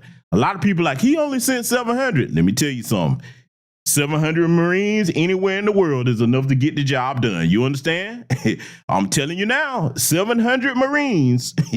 Hell, just like the former unit I was a part of. We don't need many numbers to get shit done. When you start talking about the best of the best, man, they're going to find out, though. They're going to fuck around and find out. Just watch. Give this about 2 weeks, and we're going to revisit that situation. You'll be like, damn, you was right. Because I know what I just said earlier about, hey, try them if you want to. You're going to always have somebody that's going to have to try it and find out. You go ahead. You watch. That's going to be real peaceful. It's going to be peaceful protest from now on. The first one of them that go to throwing rocks and bricks and all of that, all right, you do that where there's some Marines in the vicinity, okay? And watch how fast they go live. I don't even say no more about it. Like I said, we're going to revisit how this looks over there in about 2 weeks, okay? But like I said, they're backing him up and showing him like, see, this is what I was talking about. And instead of them actually doing peaceful protests, they out here trying to cause havoc. And their whole argument is, hey, if you don't let us stay in your country illegally, we're going to tear it up. Really? Well, who you think you're dealing with? See, what you finna find out now, you white adjacents, because it's white Hispanics out there, you finna find out what white people do in this country, white supremacists do when you challenge their authority and their power. And you're going to do it without us. We're not coming out there to take all the slings and arrows for y'all. Oh, no. Oh, no. You finna find out what it's like to work hard and stand on business. That's what you finna have to do. We're going to see how that work out for you with our black people, or just wait till I do that broadcast. But see, family, we got some more things we finna analyze here about when he's talking about Elandra. And salute to the good brother Latrevia Lawson for the cash out. Thank you very much, my good man. We got some more things we got to analyze about Elandra here because, see, watch this.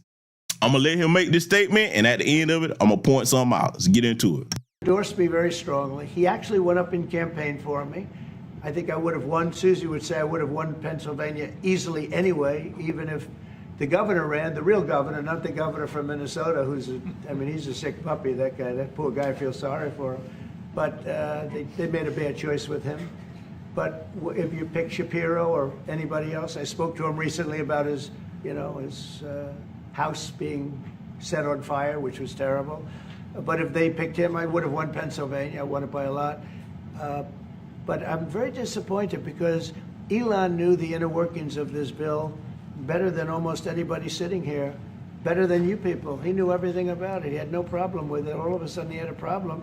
And he only developed the problem when he found out that we're going to have to cut the EV mandate, because that's billions and billions of dollars. And it really is unfair. We want to have cars of all types. Electric, we want to have electric, but we want to have a gasoline, combustion.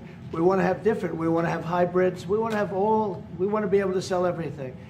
And when that was cut, and Congress wanted to cut it, he became a little bit different. And I can understand that. But he knew every aspect of this bill. He knew it better than almost anybody. And he never had a problem until right after he left. And if you saw the statements he made about me, which I'm sure you can get very easily, it's very fresh on tape. He said the most beautiful things about me. And he hasn't said bad about me personally, but I'm sure that'll be next. But I'm very disappointed in Elon. I've helped Elon a lot. Now let's pause it right here and deal with a couple of things the Orange Man said. Okay. Elandra, what you don't realize is when he made this statement right here during this press conference, you better understand that he's not just talking to the reporters in that room. You got to understand that there's 70 million plus loyal MAGA followers that are tuning in to his every word. This is their orange guide, okay? When that man took that bullet in his ear and survived and jumped up and threw his fist in the air, that is a legendary picture, no matter whether you like Donald Trump or not. I even had to give him his respect on that. I said, okay, yeah, the orange man got some fight to him. You can't help but respect that. Most presidents, if somebody made an attempt on them, they would have been cowering and ducking on the hill like, man, fuck you. I'm in this for the long run, and it's going to be what it's going to be. I respect that. I respect the backbone wherever I see it. Elandra, what you don't understand is Trump just basically told his white MAGA base that, hey, man, this guy right here, as soon as he don't get what he want, he's not loyal. Here's what this goes doubly bad for you, Elandra. You're an immigrant. White nonetheless, but you're an immigrant. That means they're looking at you like you a traitor, okay? I'm just spelling it out plain. They're looking at you like you a traitor. You ain't gonna never recover from this, because see, you popped off on your little platform X. Look, y'all, I'm gonna say something right now. Don't be surprised if you see how they was dealing with the Chinese about TikTok. Don't be surprised they do the same thing to Elon with X. They may force him to sell that. You think Donald Trump and his Republican base in power right now can't force him to sell that platform? Huh? You think that can't happen? Come on now, let's talk real. Look, why you think he apologized? Let's just talk turkey for a minute. I got to go back to this whole thing about just because you have money, that doesn't mean that you actually have power. You can have money and not have power to like you think, okay? You think that the sitting president of the United States doesn't have enough power to say, oh, okay, we'll give you the TikTok treatment. Hey, if you want to keep this motherfucker, you got to sell this thing to somebody. You got to sell it. That's the only way. Nope. You think he can't do that? And see, I guarantee you probably got some phone calls that it'll probably come out later on. It's probably exactly what I was saying. Hey, I'm sorry, man. I know I've been a unruly bad bitch. I'm sorry, Big Daddy Trump. No. It's too late now, because see, Elandra, let me talk to you, baby. Elandra, I don't know, if anybody else has told you this, but once you get on the orange man bad side, oh, that is permanent. You hear me? There is no such thing as getting out of a Trump's bag off his radar when you go and cross this man. Oh no, Elandra, it's on, baby. Look, let me tell you something. The only reason that JD Vance is sitting up there right now is because Trump realized, okay, I know you said stuff about me in the past, but this would be a smart political move on my part to have, you up here, you know what I'm saying, at the time, because, hey, I can control you. You understand? Yeah. See, you got to understand how they make deals with each other, even if they said things about each other in the media or what have you, that's not, pretty much, making the other person look in a decent light. Oh, no. They'll push that to the side if they look like if there's an advantage in it for them, okay? Now, Elandra, in your case, you jumped up here and you thought that you was going to be the kingmaker behind the scenes, pulling strings, and then as soon as you didn't get what you want, you're going to run to the media?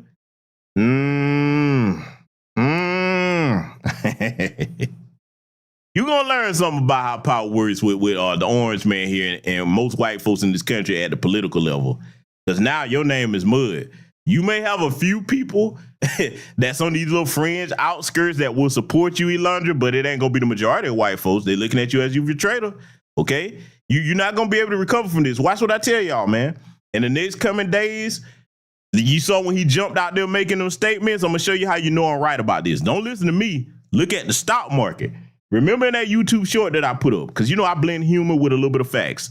The first one that I put up, if you watch that first short where I'm picking on their asses, okay, and you know that when it goes over into the second half, I give you that screenshot of there of his stocks tanking the next day after he was running his mouth. See, Elandra is going to find out exactly what I said earlier in this broadcast. That's the truth. The one thing about foundational Black American freedmen is we understand how this country works. We know how them folks think, and we know how they going to move if you move a certain way. But Elandra's going to have to learn the hard way. That's all right, though. One thing about life, you can get the lesson one or two ways, the easy way or the hard way. And a hard head make a soft ass. So let it continue. Mr. President, did he, I just want to clarify, did he raise any of these concerns with you privately before he raised them publicly? And this is the guy you put in charge of cutting spending. Should people not take him seriously about spending now? Are you saying this is all sour grapes? No, he worked hard, and he did. And see, you know what? I got to highlight my brother Project Leroy real quick. Project Leroy said Elon should have learned what happened to Zelensky when he got out of line with Trump. Exactly. You know what? Let me expound upon that. You're right, good brother, Project Leroy. See, that was another bad bitch. But see, in Zelensky's case, he was Biden's boo thing, okay? He was Biden's boo thing. You know, Biden was making it rain on her like, you know, he was in a strip club, just making our taxpayer dollars rain on him, okay? In fact, the business, because I want my people to be informed. Y'all know what I'm finna drop in here. I want y'all to go and take another look at this, because this is something to keep up with all the goings on. I'm going to put this website in here 3 times as this broadcast continues. I want y'all to bookmark this, especially if you're a young Black man or woman over here. You need to understand how money works in this country. I'm putting foreignassistance.gov in there in the chat room. And I want y'all to really bookmark that site and just go to it from time to time so you can see where our taxpayer dollars are going outside the country in real time. But see, with Zelensky, Biden's boo thing, he thought that, okay, Big Daddy Biden is out. I'm a jump ship and get me a new boo thing that's going to continue my expensive habit, my lifestyle, okay? Trump came in, he was like, hey, look here, player. Let me go ahead and shut that shit down right now, okay? You don't have the cards. You don't have all the cards. You have no cards. You know how the orange man, hey, boy, that shit was funny. Y'all know when we reviewed that, we had a hell of a time clowning his ass. And he was right. You can't come into a position, because see, look, the thing about a bad bitch, you look the part, but the only real power you're going to have is what you able to get off of your looks. Okay, I'm making this analogy for a reason. So with Zelensky, he didn't understand that, hey, man, yeah, you might look the part as the bad bitch with Biden because Biden is slow. You dealing with an orange pimp. Trump was like, hey, man, all this other bullshit you got going on, we cutting this off. And, you know, Zelensky threw a bitch fit, and Trump was like, okay, I'm going to show you better than I can tell you. And you saw what happened. He got his ass back in line after Trump had to check him in front of the world. He was like, look, bitch, I'm an orange pimp. I got this reputation for a reason, and you going to respect the game, okay? I'm just saying, man, y'all, we got to give Trump his credit, man.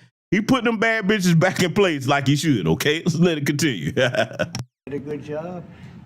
And I'll be honest, I think he misses the place. I think he got out there and all of a sudden he wasn't in this beautiful Oval Office, and he's got nice offices too. But there's something about this one. I was telling the Chancellor, this is where it is. People come in here, even from Germany. They come in and they walk into the Oval Office, and it's just a special place. It's, you know, World War I. The irony about him mentioning Germany is Trump's family is German. If you really look up his heritage, you know what I'm saying? To be honest with you, his family is actually German. If you look at where the origins of, you know, his family come from. But see, the other point we got to make, okay, about checking these so-called wannabe bad bitches that come over here that's entitled to American taxpayer dollars. Hey, man, you got a president in office now. He like, hey, man, nah, America first. As far as, you know, dealing with that. And look, that's the one thing that I respect. Yes, American taxpayer dollars, man, we shouldn't really be giving nobody no foreign aid, to be honest with you. Foreign aid should be something where, well, I understand why they do it, okay, because they do that to basically keep puppets in place. That's puppet bribe money. It's just called what it is. But foreign aid, if it was used the right way, that should be something where it's a case-by-case basis. And it's like, okay, if we give you this, What are we getting in exchange? It should be mutually beneficial, not just to have a foreign puppet leader ruler on the take over there, okay? That's the way that should work, but, you know, hey, at least as of now, that's not how it's going to be. You know, Trump is trying to rein some of it in, but he's only one man. He doesn't have another term to run or whatever. This is his last term in office. But these are some of the things he's done that I do agree with. Now, there's things he's done that I don't agree with, all right? So I just want to put that out there for the younger people that's over here so you understand how that works. And make sure you bookmark that foreignassistance.gov site, okay? Let's let it continue. It started and it ended here in World War II and so many other things. Everything big comes right from this beautiful space. It's now much more beautiful than it was 6 months ago. A lot of good things are happening in this room. And I'll tell you, he's not the first. People leave my administration and they love us. And then at some point they miss it so badly. And some of them embrace it and some of them actually become hostile. I don't know what it is. It's sort of Trump derangement syndrome, I guess they call it. But we have it with others too. They leave and they wake up in the morning and the glamour's gone. The whole world is different and they become hostile. I don't know what it is. Someday you'll write a book about it and you'll let us know. Yeah. Oh boy, the pettiness of Trump with that statement. Y'all see what he just did, right? Look, basically, Trump was like, hey, look, bad bitch, I had you on the yacht. I had you in designer clothes. Okay, you had the finest jewelry. You was eating, you know what I'm saying, the best steaks, champagne. Okay, you had the luxury lifestyle. And now, hey, you know, I kicked you out of here. You don't get to experience that no more. So now you miss it. Oh, that's basically what he's telling him. And see, you better understand that Elon, let me tell you why Elandra, I'm sorry, not Elon. What am I saying? Elandra. The reason why Elandra is showing out so bad, Elandra knows that, damn, I fucked up, daddy. I shouldn't have said that. I shouldn't have said that to my orange pimp. Now he's going to choose a new side trick and they're going to get all the benefits that I could have had. That's what Elandra is doing right now. Oh, he's going through it. Elandra, boy, look, y'all, let me give y'all a visual, okay? Ladies, my beautiful sisters that's in here joining us tonight. Ladies, Elandra is going through heartbreak just like y'all do. Elandra's sitting back on his couch right now, eating ice cream, crying, drinking wine. They go to sleep at night. That's what Elandra got going on, man. He going through the blues. Hey, Elandra, baby, if you can hear me, you need to pull up the song. What's her name? The sister that song. Nobody's supposed to be here. You know what I'm saying? What was her name? What's her name? Deborah something. I forget the sister's name. Look, y'all sisters, give Elandra some love songs that he should be listening to in the chat room. The heartbreak songs. Y'all know the heartbreak songs. You know what I'm saying? He's sitting up there curled up, probably watching, you know what I'm saying, Lifetime, crying his eyes out, boy, because you realize that you ain't gonna never get another orange pimp like the Orange Man. It's over, baby. Oh, it's over. And you're going to have to watch him choose a new side trick. We don't know who it's going to be yet, but you know it ain't going to be you. Oh, it's over, baby. So I'm just saying, you're going to have to, you know, Deborah Cox, that was her name. You got to, you know, you got to really understand that he needs some soothing music here to help him through these trying times, okay? That's what he needs, okay? So I'm just saying, look, I'll give you another song, Elandra, baby. Listen to me. You need to pull up Luther Vandross' Comeback, okay? Listen to that. See, these are songs about pain and heartache, okay? Yeah, and look, Boys to Men classic. Over we go to the end of the road. Elandra. Oh, Elandra. Yes, hey, Mr. Sam. Oh, the classic Not Gonna Cry, Mary J. Blige. Oh, man. See, Elandra, we are not heartless over here on my channel, okay? The Black Ocean, out my chat room, we're not heartless. We understand, baby. You're going through a hard time right now. I get it. And heartache and heartbreak, that's a part of life, Elandra, okay? See, this is a lesson for you, baby. Whitney Houston, hey, some chick named Star, my first son, she said Whitney Houston and Kelly Price, Heartbreak Hotel. Oh, y'all pulling out the classics. Oh, Elandra, you listen to these songs. They're going to teach you some lessons. Because look, this is the thing about our music. It's lessons in our music. So Elandra, baby, if you're listening, I understand. You know, you dropped the bag, you dropped the ball. You know what I'm saying? You fumbled, and you know you fumbled the orange. Okay, that's the phrase we're gonna use. He fumbled the orange, and it ain't coming back. Okay, Ain't gonna be another orange for you, baby. This is it. So listen to them songs and learn from it. Let's let it continue, family. And speaking of ending wars in this room, you were very critical of Vladimir Putin a couple of days ago. What kind of play is he playing from your perspective? Well, look, he got hit. He's been doing hitting, so I understand it. But he got hit hard, and I don't think he's playing games. I think I've always said he wanted the whole thing. I thought he wanted the entire everything. Oh, I got to pause again, boy. My chat room is hell, boy. Hey, I see y'all. What y'all know about some Lenny Williams, boy? I love. Oh, see, now y'all, chat room, family. Are y'all trying to encourage me to make another petty short and put this in the thing? Because you know me, I'm going to put some good theme music in my shorts, okay? Don't be surprised. I'm going to blame y'all for this because my petty knows no bounds, okay? Lenny, yeah, see, it's y'all fault. I'm going to get the concocting something probably later on. And by the way, if you are new over here and you caught the last stream where I promised y'all that I was going to make that meme, you can find the meme. It should be the second post as of now on my channel here, where I told you I was going to put that tether winch in, you know, in a meme Hall of Fame position here. And now she's been inducted. So feel free to use that meme whenever you like, because, you know, hey, that's about what she represents there with them bucking eyes and them big ass teeth, okay? But anyway, yeah, I'm gonna have to, you know, I'm gonna have to get back into the short factory, I see, boy, because hey, man, white love, y'all, it's suffering right now. It's suffering. Let's let it continue. Having to do with Ukraine. That's something that would have never happened if I were president. The election was rigged. I didn't get to be president, but I got to be president now. And I think it's a much more important presidency. Other than a couple of things like that, the war would have never happened. The war with Ukraine, with Putin, would have never happened, ever, not even a chance. And it didn't happen for 4 years. And it wasn't thought of. I used to talk to him about Ukraine a lot. It was the apple of his eye, but he would have never done what he did. And I think mistakes were made by him, but I think mistakes were made by other people. The president should have never allowed that war. Biden should have never allowed that war to happen. If you had the right guy in here, that war would have never happened. Israel would have never happened with Hamas. That would have never happened. The attack on Israel would have never happened because Iran was broke. They had no money. They had no money to give to Hamas or Hezbollah or anybody else. And all of that would have never happened. Inflation wouldn't have happened. It was caused mostly by energy. And the Biden administration messed up my great energy policy. We were down into the 190 a gallon, and it would have never happened. It was caused by energy and their bad spending on the Green New Scam and other things that they spent on. But all of those things would have never happened. But maybe most importantly, the war chancellor with Russia would never have happened with Ukraine.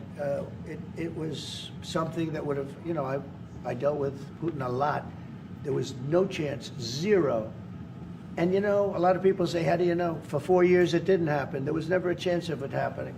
And he understood the consequences. Now, it's a shame. And when you see all of those people, they came out with a report today that millions of people have died, much more than people thought. And I've been saying that for a long time. The amount of death in that war is far greater than the news has been reporting, or than, frankly, that either side has been reporting. It's a very sad thing. And I can tell you just... Now, let me pause it right here because, see, here's where I really want to underscore white supremacy's Achilles heel. Bottom line, when them folks, whether they're here in America or abroad, are fighting amongst each other, that's good for Black America, Black people globally. Why? Because, hey, when they get to squabbling against each other, I'm going to say it again. Sun Tzu has often said, when your enemies are at war with each other, do not interfere. That's the time for us to do two things. On the world stage or locally here in America, you observe their behavior and take notes on it, how they react with each other and how they deal with each other with their conflicts. And the second thing, you get on code and solidify your power base. You solidify pushing for tangibles. You solidify practicing group economics. We should be focusing. Why they not focusing on us? This is the time to take care of everything we need to take care of and get that tightened up. So hopefully When they stop fighting with each other, they say, okay, let's get back to the blacks, okay? Because they never really take their minds off of us. But what I'm saying is they're more engaged in conflict with each other, locally and on the world stage. When they do come back to trying to put full focus on us, this is the time for us to be focusing on code to close up some of them loopholes and say, okay, hey, this is what you used to do. We've tightened this up. Because, see, anytime that you have a gap in an onslaught or an attack, you're supposed to use that time, you know what I'm saying, to shore up your defenses. You understand? So, again, that's their Achilles heel. When they get to going at each other, oh, man, that's great for us. Hey, man, and look, for you goofball tethers that's running in the middle of things and the Sambos from our lineage, sit your asses down, okay? Let white folks work out their business. Stay out the mayonnaise, all right? This is not the time to jump up and say, hey, I'm going to see who favorite pet I can be. Because you're not important right now. When they got internal conflicts with each other, hey, man, nah, that's when they take the kid gloves off with all the Sambozos and Sambits, okay? So I'm just saying, right, study them when they're at war with each other.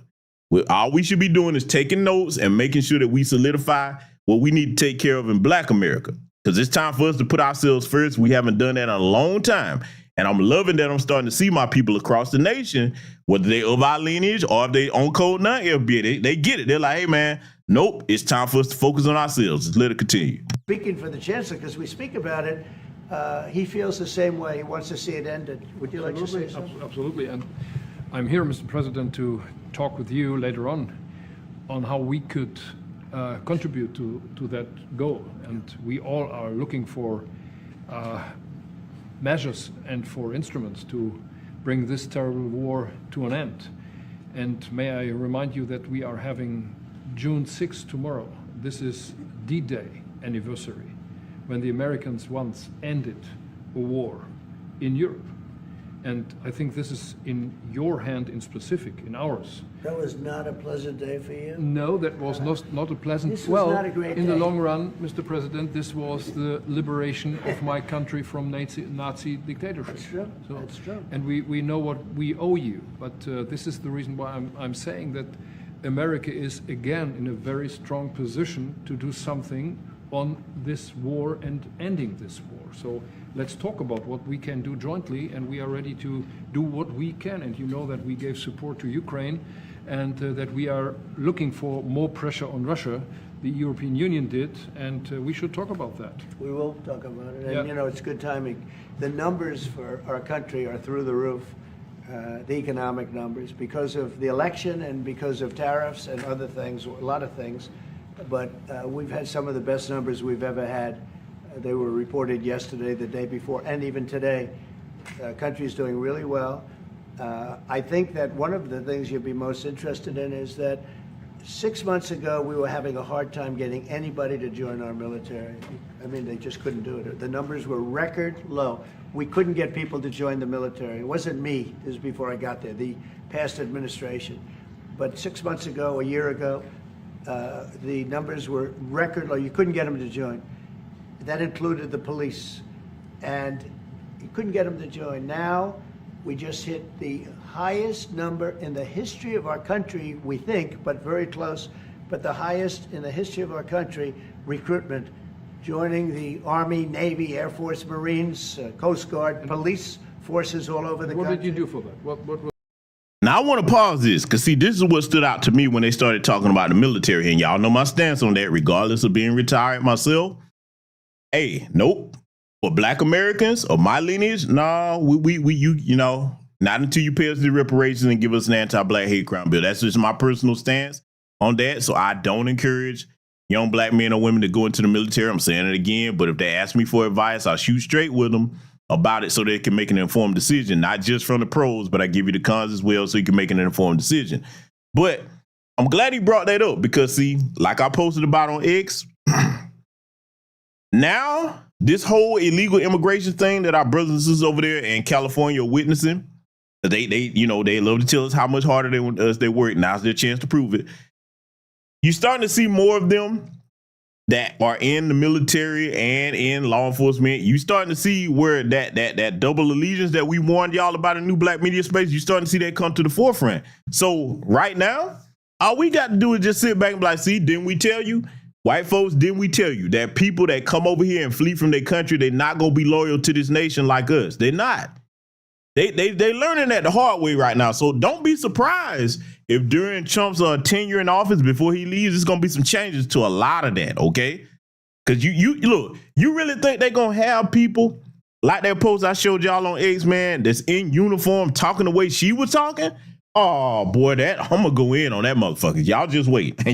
I told you this channel gonna be jumping for a minute, man, because it's so much stuff that's going on in the news cycle I got to cover. But you know, he's talking about the recruitment numbers going up. Well, now they're gonna have to start looking at who are you recruiting? Because see, I've said this for the longest time. I'm gonna offend some people, but I got to tell the truth.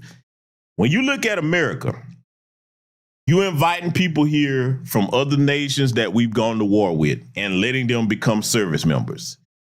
When you look at China, Russia, India, any of the top 5 militaries you want to name that are sitting in the top 5 as far as relation to power, okay? They're mostly homogenous of their people. They don't have a whole bunch of foreign people in their militaries, if any. Okay, we start looking at the Russians and the Chinese.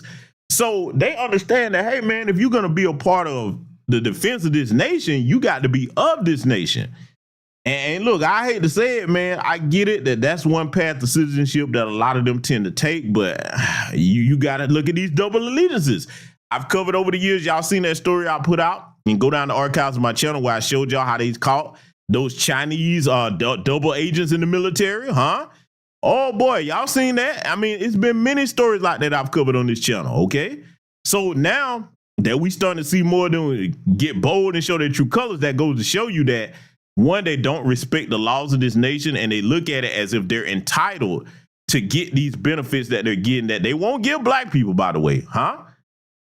See, white America, you're going to be forced to look at who's really loyal to this nation and who's not. Now, what you tend to do with that information, that's up to you, but you're not going to be able to hide the truth about who's really loyal to this country anymore. So, you know, that's one of the points I wanted to make while he was talking about that. Let's get back to it. Spirit. They love our country again. You know? You're going to do the same thing. Spirit. We have great spirit is back in our country, and it's very simple. And, you know, it was only, Susie, 6 months ago, right, that you got reports. You're the one that released them, that you couldn't get anybody to join the military, and now we're stocked. Every service now is packed, and we have waiting lists of people trying to get in, as good as we've ever had in the history of our country. So that's an honor. That's a great honor.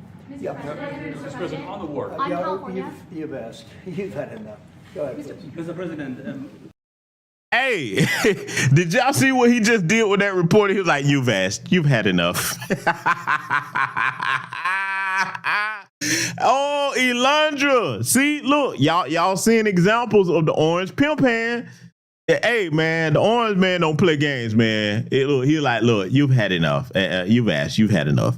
And Elandra had got some of that same treatment, and she wasn't able to deal with it. And like Brother Steel Kevin Tree said, Elandra is going to gain some weight.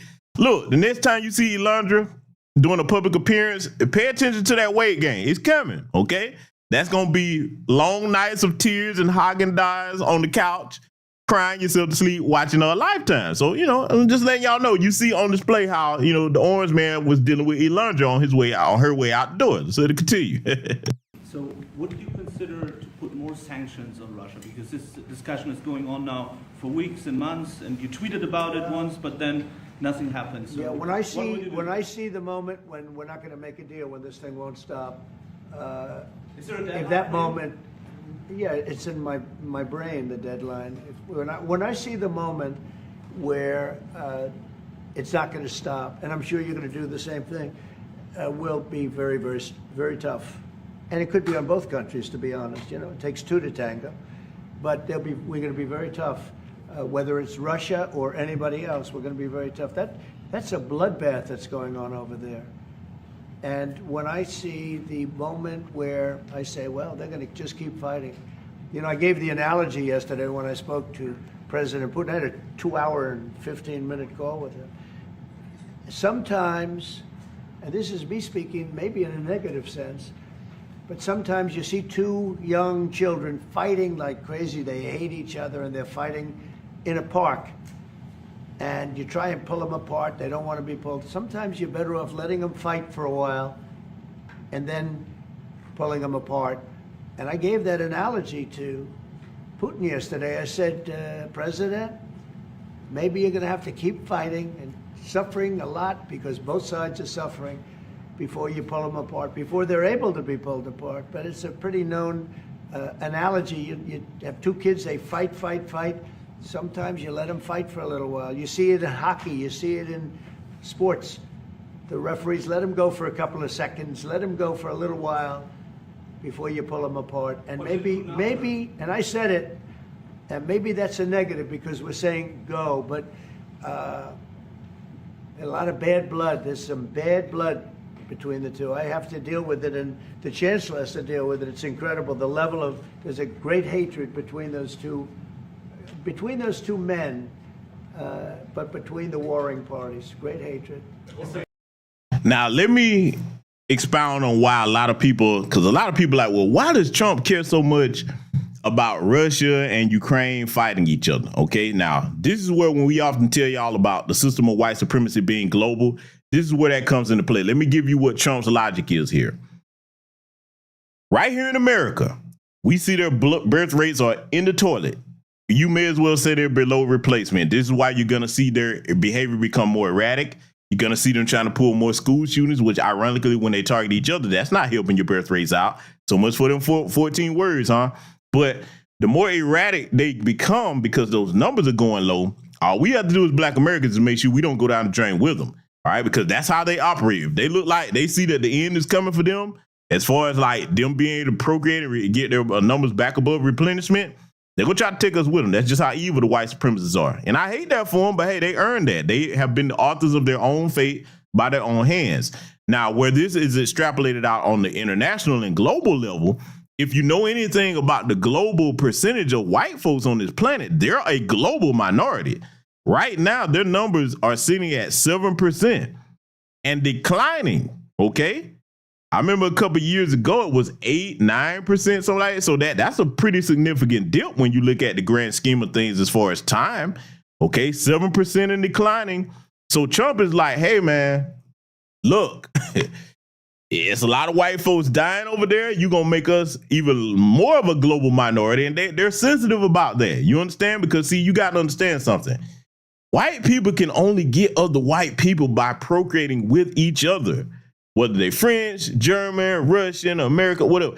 They don't get other white people by procreating with these other groups. Even the ones that they classify as white here. If you got some melanin to you that you're not really white, I mean, you can identify that on paper, but genetically, you are not Caucasian. Okay, that you're not. You're not full-blooded Caucasian anyway. We're looking at it from that factor. So this is why they're sensitive about that. And Trump is trying to appeal to them. They're like, hey, man, look, we y'all, this ain't good for us.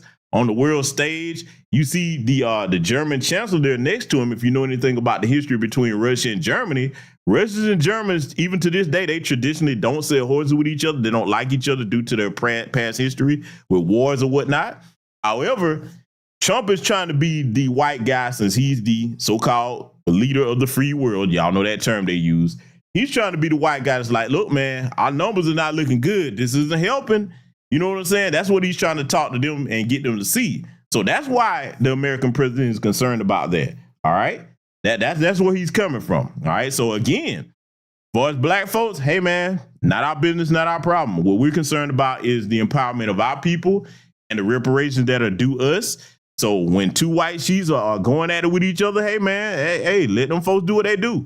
This is why we were looking at a lot of people. Y'all remember when they was talking about stop Asian hate? Oh, we got to support Ukraine. And we looking at the Black folks, the few of them that it was doing, they were like, have you lost your damn mind? Support who? None of them support us. They don't care about us when we in dire straits. What we look like jumping up and getting in the middle of their business when they do get out of it. Historically, they have a track record of all the things that we've done as Black folks to help them out. They don't show us gratitude. They give us their ass to kiss. So now those of us that are intelligent enough to learn from history, we're like, hey, nah, we got it. We kick it back, with our popcorn, learning our line dances, taking vacations, whatever we need to do. That's the way we need to keep that. Okay. So again, these events that are going on the world stage and locally here, all we need to do is take notes and handle our business as Black folks so that when they do stop going at it with each other, we're in a more intelligent and empowered position to deal with them from a position of strength and with a unified agenda, okay? That's what we should be doing. So let it continue. Then you say and believe apparently that there's no immediate peace. What? That there is no immediate peace. There will be no. Well, I can't. I'd love to have immediate if I could. If I could, but we don't have immediate. You know, it's like I'd love to have that. I'd like it to start right now. We would leave a room if we knew the war could end. We'd say, forget about you guys. Forget about trade, right? Yeah. We'd say, let's go settle it. There's some additional fighting that's going to go on. You know, he attacked, and they attacked pretty harshly. They went deep into Russia, and he actually told me. I mean, I made it very clear. He said we have no choice but to attack based on that, and it's probably not going to be pretty. I don't like it. I said, don't do it. You shouldn't do it. You should stop it. But again, there's a lot of hatred, and you know, I'm very proud of the fact that with India and Pakistan, I was able to stop that. And those are nuclear powers, and that was getting close to being out of hand. And now, for those that don't understand on the geopolitical level why he mentioned India and Pakistan, in case you don't know, India and Pakistan are not friendly towards one another, okay? And as he said, they're both nuclear powers, so they've had long-standing issues for a number of years now, okay? So that's why he mentioned that. And see, you got to understand something about the orange man's ego. Now, I got to give him credit. He did have a hand in kind of calming things down between them. It doesn't mean that the problem is solved, but it was getting pretty hot, okay? Now, India and Pakistan, they have substantial militaries. Like I said, they're both military powers. But the only reason the orange man mentioned that is not that he gives a damn about them at all. He's looking at it like, okay, hey, anything that I was able to do to get, you know, cooler heads to prevail, this goes to show you that I'm a qualified leader. I have that skill set. So that's the only reason he's mentioning that. You know, for any younger person that's listening over here, it's not that he cares about them. He's like, hey, see, look at what I was able to do. Biden wasn't able to do it. I was able to do it. That's what he's on. So let it continue. Spoke to some very talented people on both sides, very good people on both sides. And I said, you know, we're dealing with you on trade, Pakistan and India right now. I said, we're not going to deal with you on trade if you're going to go shooting each other and whipping out nuclear weapons that maybe even affect us. Because, you know, that nuclear dust blows across oceans very quickly. Yes, he's correct. Let me tell you something. Nuclear winter is a real thing. Let me tell y'all something, man. You got to understand how this planet operates, okay? This is where the environmentalists would shine at, and this is where they would have a point. If Pakistan and India were to launch nukes at each other, any of these countries on the planet, it's not going to just stay there. That nuclear dust and radiation is radioactive for decades on end, okay? You got to look at the water currents in the ocean that's going to carry that around the planet, the wind and everything that's going to move that throughout the atmosphere. Then you got to look at any residue that goes up into the atmosphere that comes down as radioactive rain. I mean, all these things are a factor. This is why, to be honest with you, I really wish that humanity would have never gotten to the point to figure out how to create nuclear weapons. I do. Nah, it should have never went past bullets, man. Nah, nope. Nah, that to me, that's really one of the things that has done a disservice to humanity. Yes, I'm saying it as a combat veteran retired that has seen what war looks like up close and personal. Well over 7 tours under my belt. Yeah, I'm saying it. I really wish we would not have come up with the atomic bomb, hydrogen bomb, nuclear weapons, none of that, man. No, man. Because, I mean, it's like, so far, nobody's ever done it. But the longer that things go on and the longer that there's a system of white supremacy, especially, and you have people with that type of mindset, it's a possibility. That's something, look, I'm just going to say it, man. Nah, really, the smartest thing all world leaders could do, but you're never going to see this because everybody's like, how do we know everybody's going to get rid of their nuclear weapons? The smartest thing would be to do say, hey, man, nope, we went too far with this. Everybody, this is something we just don't use.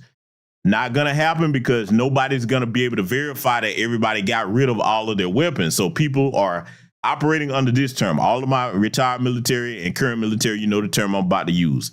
Mutually assured destruction, MAD. Okay, yes, that's an actual acronym, mutually assured destruction. This is why all, these nations keep these nuclear weapons, because they're like, okay, just in case, if you try this, I'm going to hit you back with this, okay? And see, for the common average citizen, we're looking at them like, hey, man, nah. If you look, I've said this. When it comes to world leaders having issues, I wish it was like this. And I think that if you actually got most citizens on the same page, they would agree with this. If two world leaders or any number of world leaders have an issue with each other, don't send the military in right away. No, if you got a personal issue and it's not affecting the public, hey, Royal Rumble. Yep, that's right.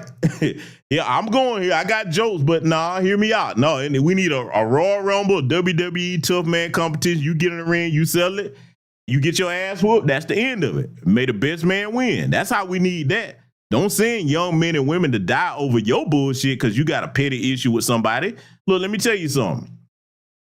Before my time, okay, when you start to look at how George Bush and told that lie before my time in the military, talking about Saddam Hussein had weapons of mass destruction and all of that, man, y'all know what that real beef was over? Saddam Hussein tried to kill Bush Sr., his daddy, and almost succeeded with a car bomb he had. Yes, look this up. That's what that was about. Weapons of mass destruction. The biggest lie ever told, man. You risked many lives, even though that campaign turned out some would say in our favor. Every soldier understands what I'm about to say. Even when you win, if you took casualties, man, that's a loss to somebody's family.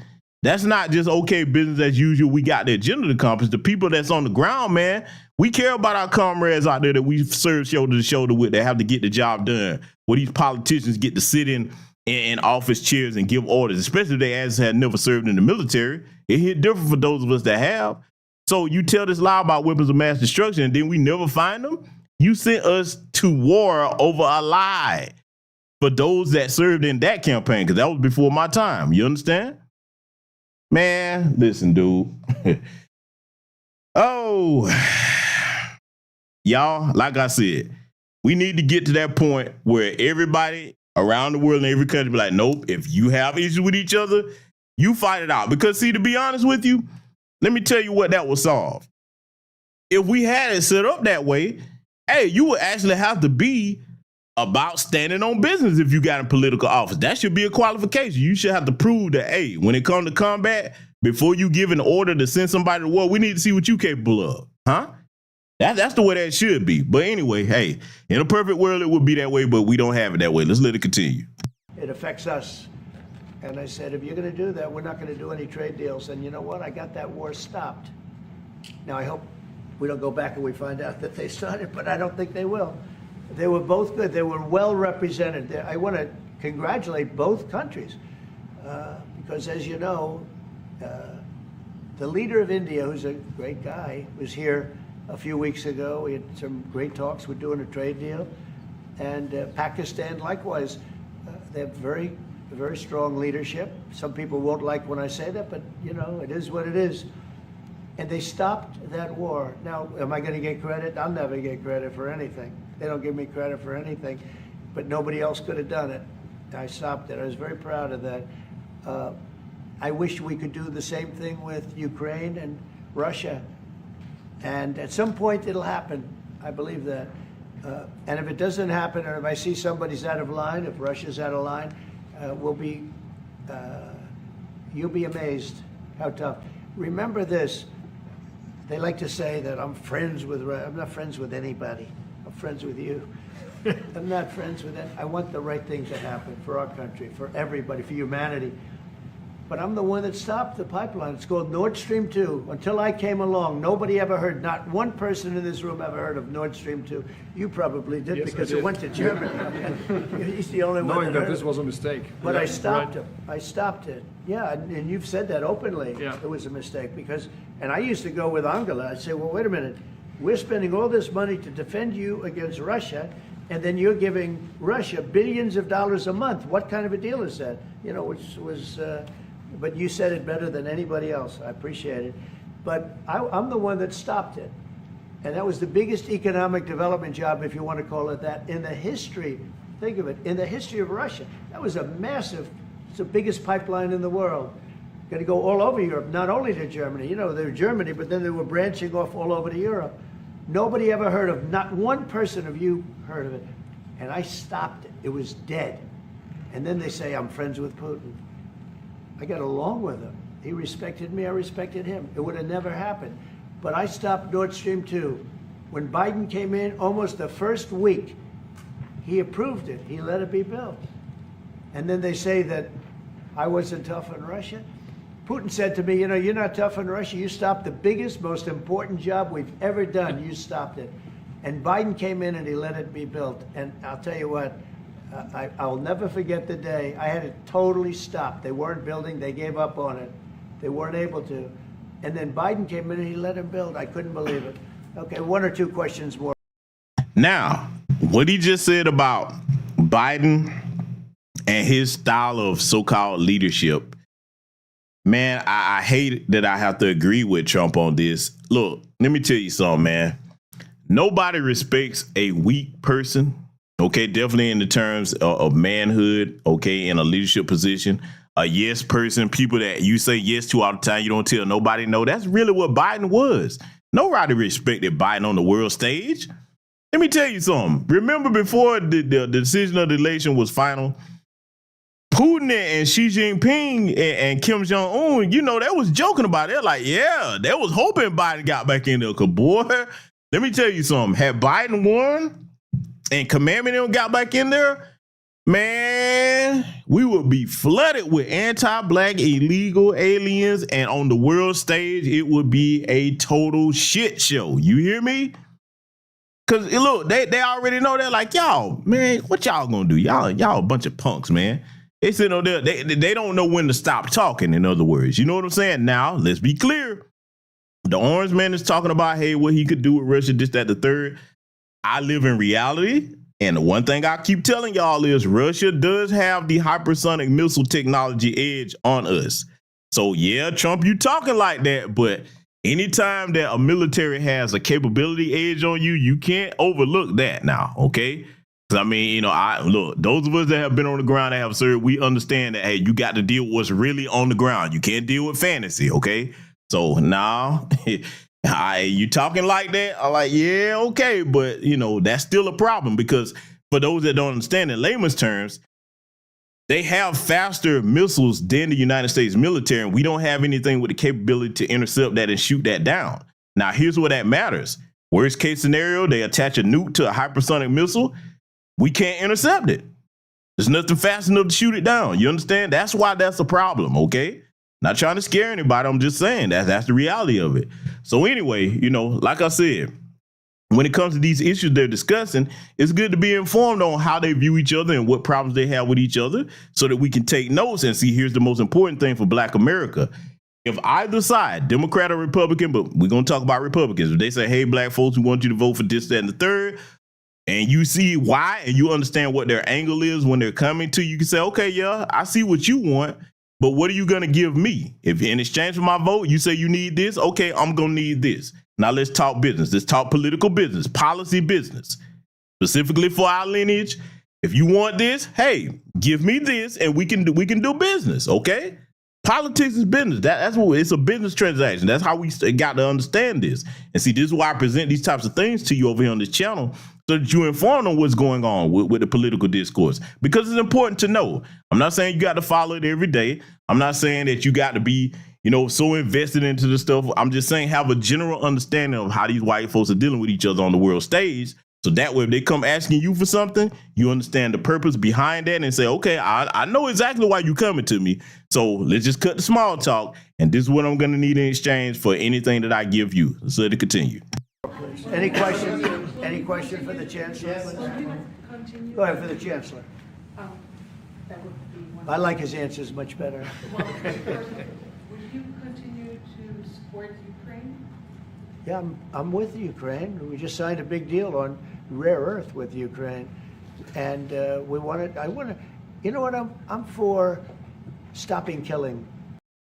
Now, pay attention to what Trump just said there with, I'm with Ukraine. We just signed a big deal for rare earth on Ukraine. What he means is rare earth elements, rare earth minerals. And that's what goes into all of these technological components we have, etc. Basically what that is, see, with Biden's boo thing Zelensky, He was just making it rain like a stripper. They weren't getting nothing in exchange for all this military aid money and equipment that they were getting sent over there. It was just a free fall. Like Biden was, man, see, I gotta understand. Biden was one of the dumbest fucking presidents, and that's saying something. We had Bush Jr. in office. And he's even dumber than Bush Jr. And that boy, you got to be a stupid ass to be more incompetent than Bush Jr., okay?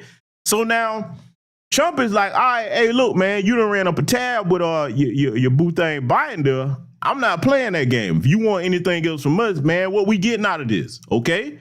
Quid pro quo, and rightly so. You getting all these free American taxpayer dollars. You shouldn't be getting none.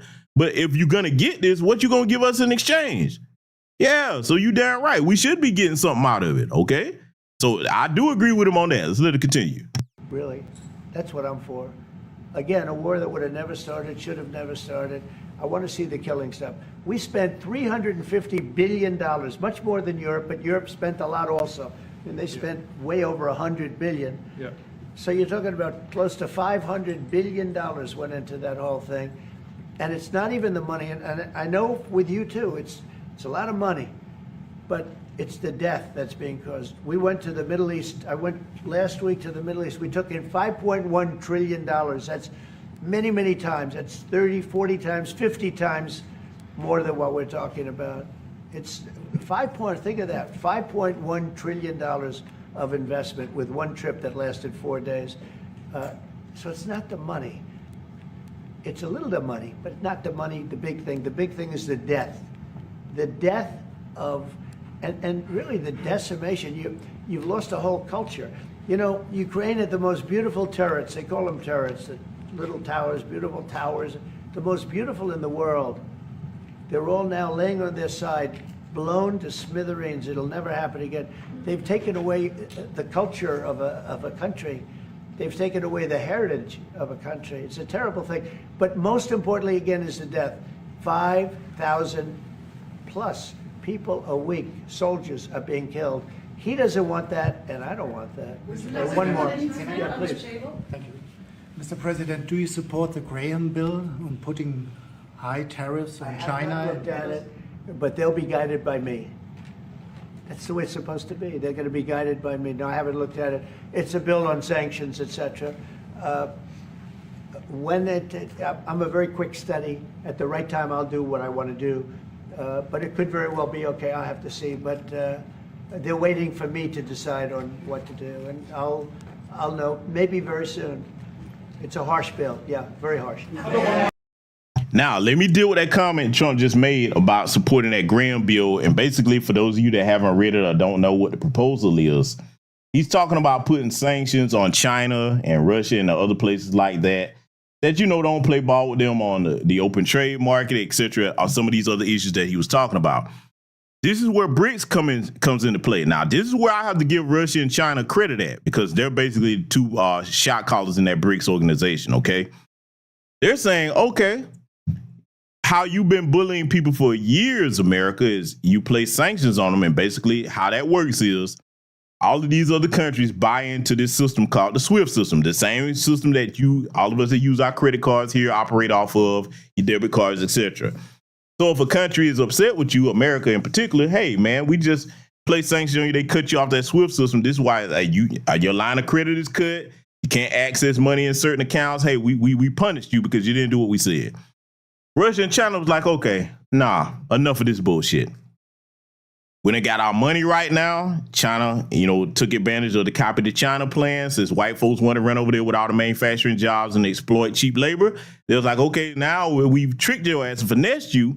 You think you're getting over by working out people for $2 a day, but we're going to make sure we copy all your blueprints to your products and create duplicates and sell them on the open market and undercut your prices. Smart move.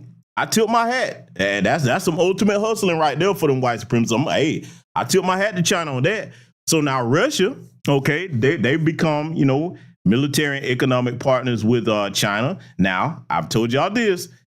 Russia and China actually do have a contentious relationship with one area, the Russian Northeast. If you know anything about that, basically that's, disputed territory between the Chinese and the Russians. The Chinese have, they got that area on lock as far as like business and trade. The Russians are like, nah, we can't have you over here doing that. So, that's their one area of contention. And believe me, intelligence agencies are trying to exploit that and exacerbate that situation. But so far, the Russians and the Chinese seem to have been kind of keeping things level with that. They're still discussing things about it. So that would be that one chink in their armor. However, they do agree with the majority that's like, hey, we got to stop America from fucking us over like this. So they came up with the BRIC system. If they get that going the way they want to, enough countries buy in, the United States won't be able to sanction them anymore. They're like, okay, cool. No problem. We just won't get help from you, but we still going to continue to do business on the world stage. This is where you have people like, okay, Kim Jong-un of North Korea. He's like, yeah, man, they got these sanctions on my country. Hey, man, let me get some of that, okay? So other countries are looking at like, yeah, man, they shouldn't be able to call shots with us like that, okay? So I said all that to say this. Even if you do enact that Graham policy, that's just going to make more people have incentive to join BRICS. So if I was Trump, I would kind of back off on that. You know what I'm saying? Because bottom line, BRICS is not good for the United States because it's a contender. Okay, it basically BRICS is what Gaddafi was trying to do. He wanted to set Africa up as the one in charge of a system like that. Okay, so I'm just trying to make it make sense for y'all on why that would be a bad move for Trump. Okay, let's let it continue. Take one more now, Pen. Yeah, I would like to have a question to the Chancellor as well, because do you agree with the analogy the President made on the war between Russia and Ukraine as being a fight between two kids? Is that how you view that as well? And what do you actually want the US President to do in this? Well, I think we both agree on this war and how terrible this war is going on, and we are both looking for ways to stop it very soon. And I told the President before we came in that he is the key person in the world who can really do that now by putting pressure on Russia. And we will have this debate later on again, how we can proceed jointly between the Europeans and the Americans. And I think we are having the duty to do something on that now to stop it after 3.5 years, which is really terrible. Look at the kids, the kids which were kidnapped from Ukraine to Russia. This is all terrible. And so we are talking about instruments, measures, what we can do. And my personal view is clear on that. We are on the side of Ukraine, and we are trying to get them stronger and stronger just to make Putin stop this war. And this is our approach. We get satellite pictures of the war field, and you don't even like to look at them, right? It's terrible. So it's really bodies, arms, heads, legs, all over the place. You've never seen anything like it. It's. Now, let me stop both of them right here. Notice how much compassion they have when the combatants that are slaughtered on a battlefield are majority white people, because this is the reason why they're so concerned about that. You would never hear them talking this way if this was black countries that they were bombing and killing, okay? They wouldn't care nothing about, oh, the satellite pictures, look at all these dead bodies. They're like, that's what you get, you know what I'm saying, if you don't fall in line. You understand? When it's white people, and y'all remember how a couple years back when this all started, I showed you that report over there in Ukraine that was talking about, all these blonde-haired, blue-eyed white people on the battlefield dying. See, look, you got to understand on the world stage, when we say global system of white supremacy, the way that operates for us as black people, especially here in America, they show us a constant cycle of trauma of us being harmed and hurt and things of that nature, because that messes with you on a psychological level. With them, you notice they don't ever show white death like that over and over and over again. Like, it happens, but they make sure to keep that out of the news cycle on a consistent basis. They'll show you a snapshot of it. It has to be something like when Stephen Paddock killed all those white people at Las Vegas back a couple of years ago. But notice they didn't really show you all the gruesomeness of that. Even with COVID, they didn't really want to show you all that, even though you couldn't help but see it in the real world. It was like, nah, we don't need to add that to psychological trauma to white folks, okay? So now on a global scale, this is what they're coming at that from. They're like, yeah, man, this is a bad look, because when you start to show that to people on a repetitive basis, that messes with them psychologically, like I was saying. All right. So this is why that's a big deal with them, because see, their ideal with white supremacy, which would be pan-Caucasianism. Yeah, that's right, pan-Caucasianism. That's what it would be. Their ideal function of that is, hey man, we should all be on the same page with each other, where if we have disputes, we can work that out without going to war with other white countries. And we need to be on an economically unified scale internationally so we can oppress these Negroes, okay, or other melanated people. That's what they really want. And see, Trump is looking at it like that because, see, let me go where you probably never heard nobody go with this Russia-Ukraine situation. White folks will never say what I'm about to say out loud.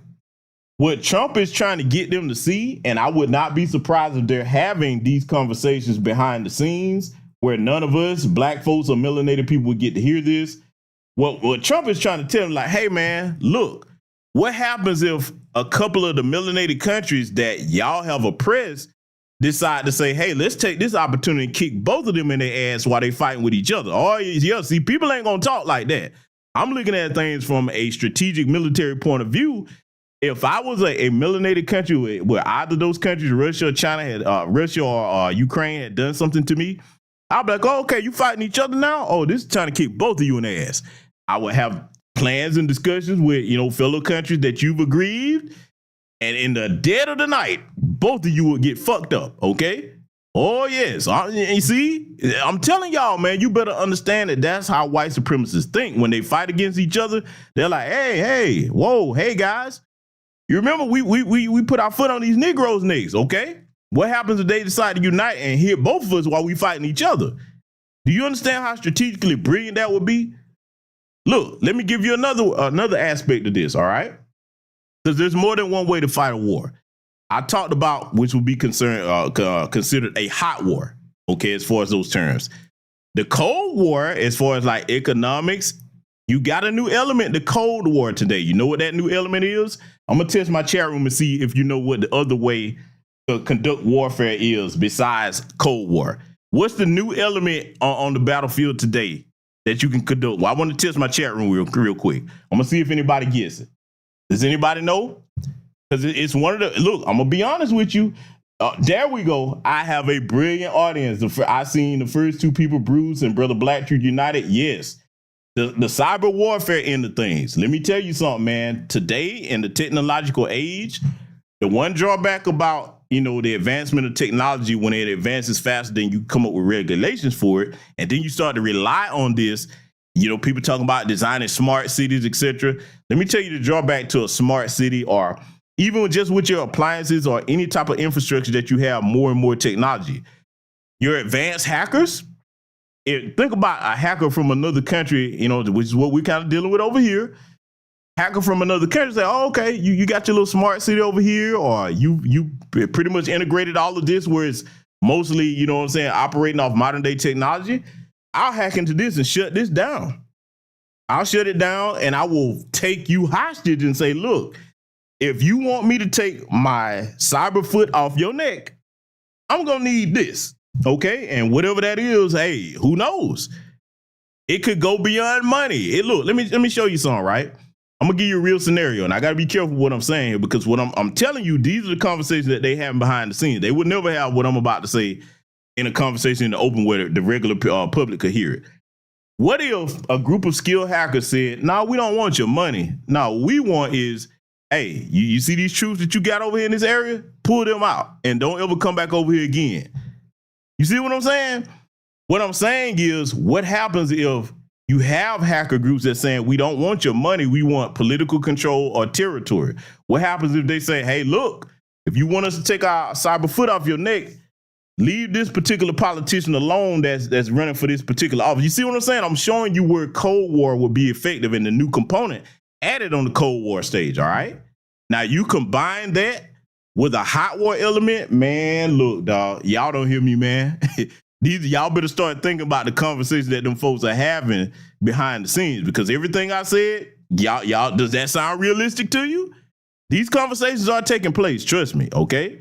So, the orange man is trying to warn these motherfuckers. They're like, y'all better get back focused on what we had going on with this global white supremacy, because if not, Hey, the system is already in trouble, okay? Make no mistake. Their global system is crumbling, and believe it or not, Donald Trump is doing a lot to help crumble it. This is why I'm glad he's in office, okay? Oh, the orange man is tearing shit up, and this is good for us. Let's let it continue.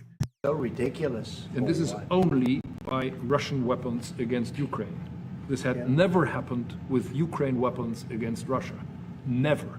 Ukraine is only targeting military targets, not civilians, not private, not energy infrastructure. So this is the difference, and that's the reason why we are trying to do more on Russia, how to stop this war. Well, in this case, I'm talking about the battlefield, you know, the soldiers on soldiers. But you could also say that, too, with the cities. Yep. You know, the cities are Yep. being hit also. So it's a terrible, terrible thing. All right. Somebody said autopen. Did I hear the word autopen? I was just curious. Because I think it's the biggest scandal maybe in the last 100 years in this country. So when I hear that word, I think it has to be discussed because the fake news will try and, you know, hide it, and we can't do that. Well, that's but go what I'm ahead. asking. Have you uncovered any evidence that anything specific was signed without President Biden's knowledge or by other people in the administration acting illegally? Well, I don't think Biden would know whether or not he signed it. I'm asking if you've uncovered any of that information. No, but I've uncovered, you know, the human mind. I was in a debate with the human mind, and I didn't think he knew what the hell he was doing. So, you know, it's just one of those things, one of those problems. He called Biden the human mime. Damn it. Boy, that damn orange man, boy, that's a cold-blooded orange bastard, boy. Elandra, see what you did? Elandra, you gonna be the butt of some of these jokes coming up now, because we know you ain't gonna sit down no time soon. You sorry, but you ain't as sorry as you about to be, Elandra. Oh, boy. Let's let it wrap up, family. We can't ever allow that to happen to our country. The danger our country was in, and I know some of the people that worked with him, radical left, horrible people. And I could give you the name of some of the people that use the autopen, because I'm here, and I ask questions about people that were here also. There are a lot of people that were here when that happened, and they're here right now, and they'll answer your question very accurately. But I know some of the people that use that autopen, and those are not the people that had the same ideology as Joe Biden. These were radical left lunatics that used that, and they didn't get elected. He didn't get elected either, actually. Thank you very much, everybody. Yep. Hey, so you saw, you know, the concerns of the orange pimp there, where he was going in on Elandra at the beginning, and later we got to looking at some of the events that's going on the world stage that are concerns, okay? So when you go back to this, to close it out here tonight, this tweet, I want y'all to remember this. Everything that Trump was discussing, that was more the priority than this EV mandate, okay? So Elandra comes along. He starts trying to push this. You got Pimp Daddy Trump saying, hey, man, look, I told you what the deal is with that. Stop bothering me with that. And Elandra kept pushing. So, hey, he was like, all right, Elandra, let me demote you to non-side trick, okay? He's like, hey, now I got to replace you, Elandra. You're doing too much, okay? You understand? Now does it make sense to y'all why Elandra had to get the boot, okay? Elandra, you better pay attention to the chat room, because my chat gave you some love songs that will help you, cope with everything that you got going on, okay? That'll help you out, all right? So bottom line, family, you see what they're dealing with. You see where we should be looking at things, because I'm going to play something for y'all. Look, all the chaos they got going on, this is what we should be thinking about right now, because, imagine that being the White House in a figurative sense, because they're fighting each other, and, I'll let this meme here describe that.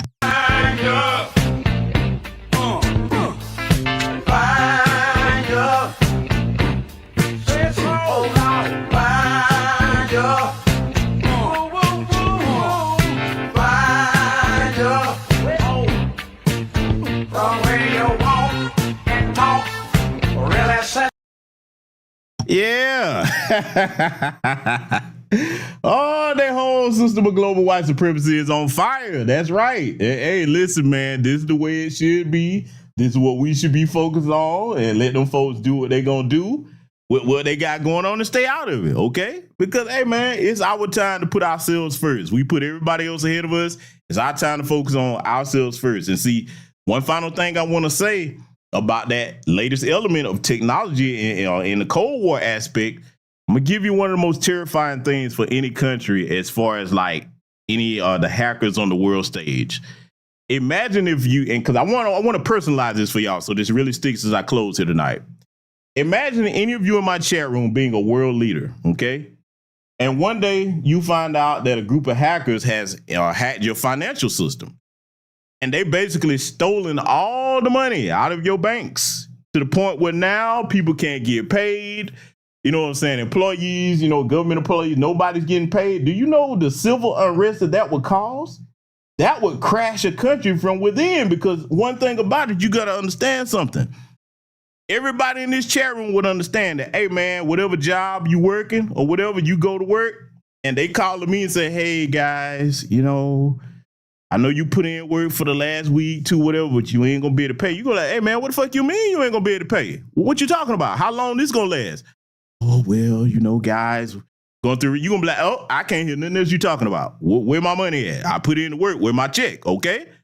Now imagine that countrywide having to explain to people why they can't get the money that they've been owed, or they savings is gone or whatever, because you done pissed some hackers off and you wasn't, technologically savvy enough to have a defense against that. I'm just showing you that could shut an entire nation down from within, because the people are going to turn on whatever government that's in power. You understand? Hey, man, these are some times right now, man, it's going to be interesting on the world stage. So, I'm going to leave it there with that. Salute to everybody that contribute to the broadcast. Like I said, we're going to be cooking on a great many issues coming up over here on the main channel and Patreon. And, like I said, man, this is our time to sit back, mind our own business, and put our people first. That's it. Salute to you, Black First. And I will see you all in future content.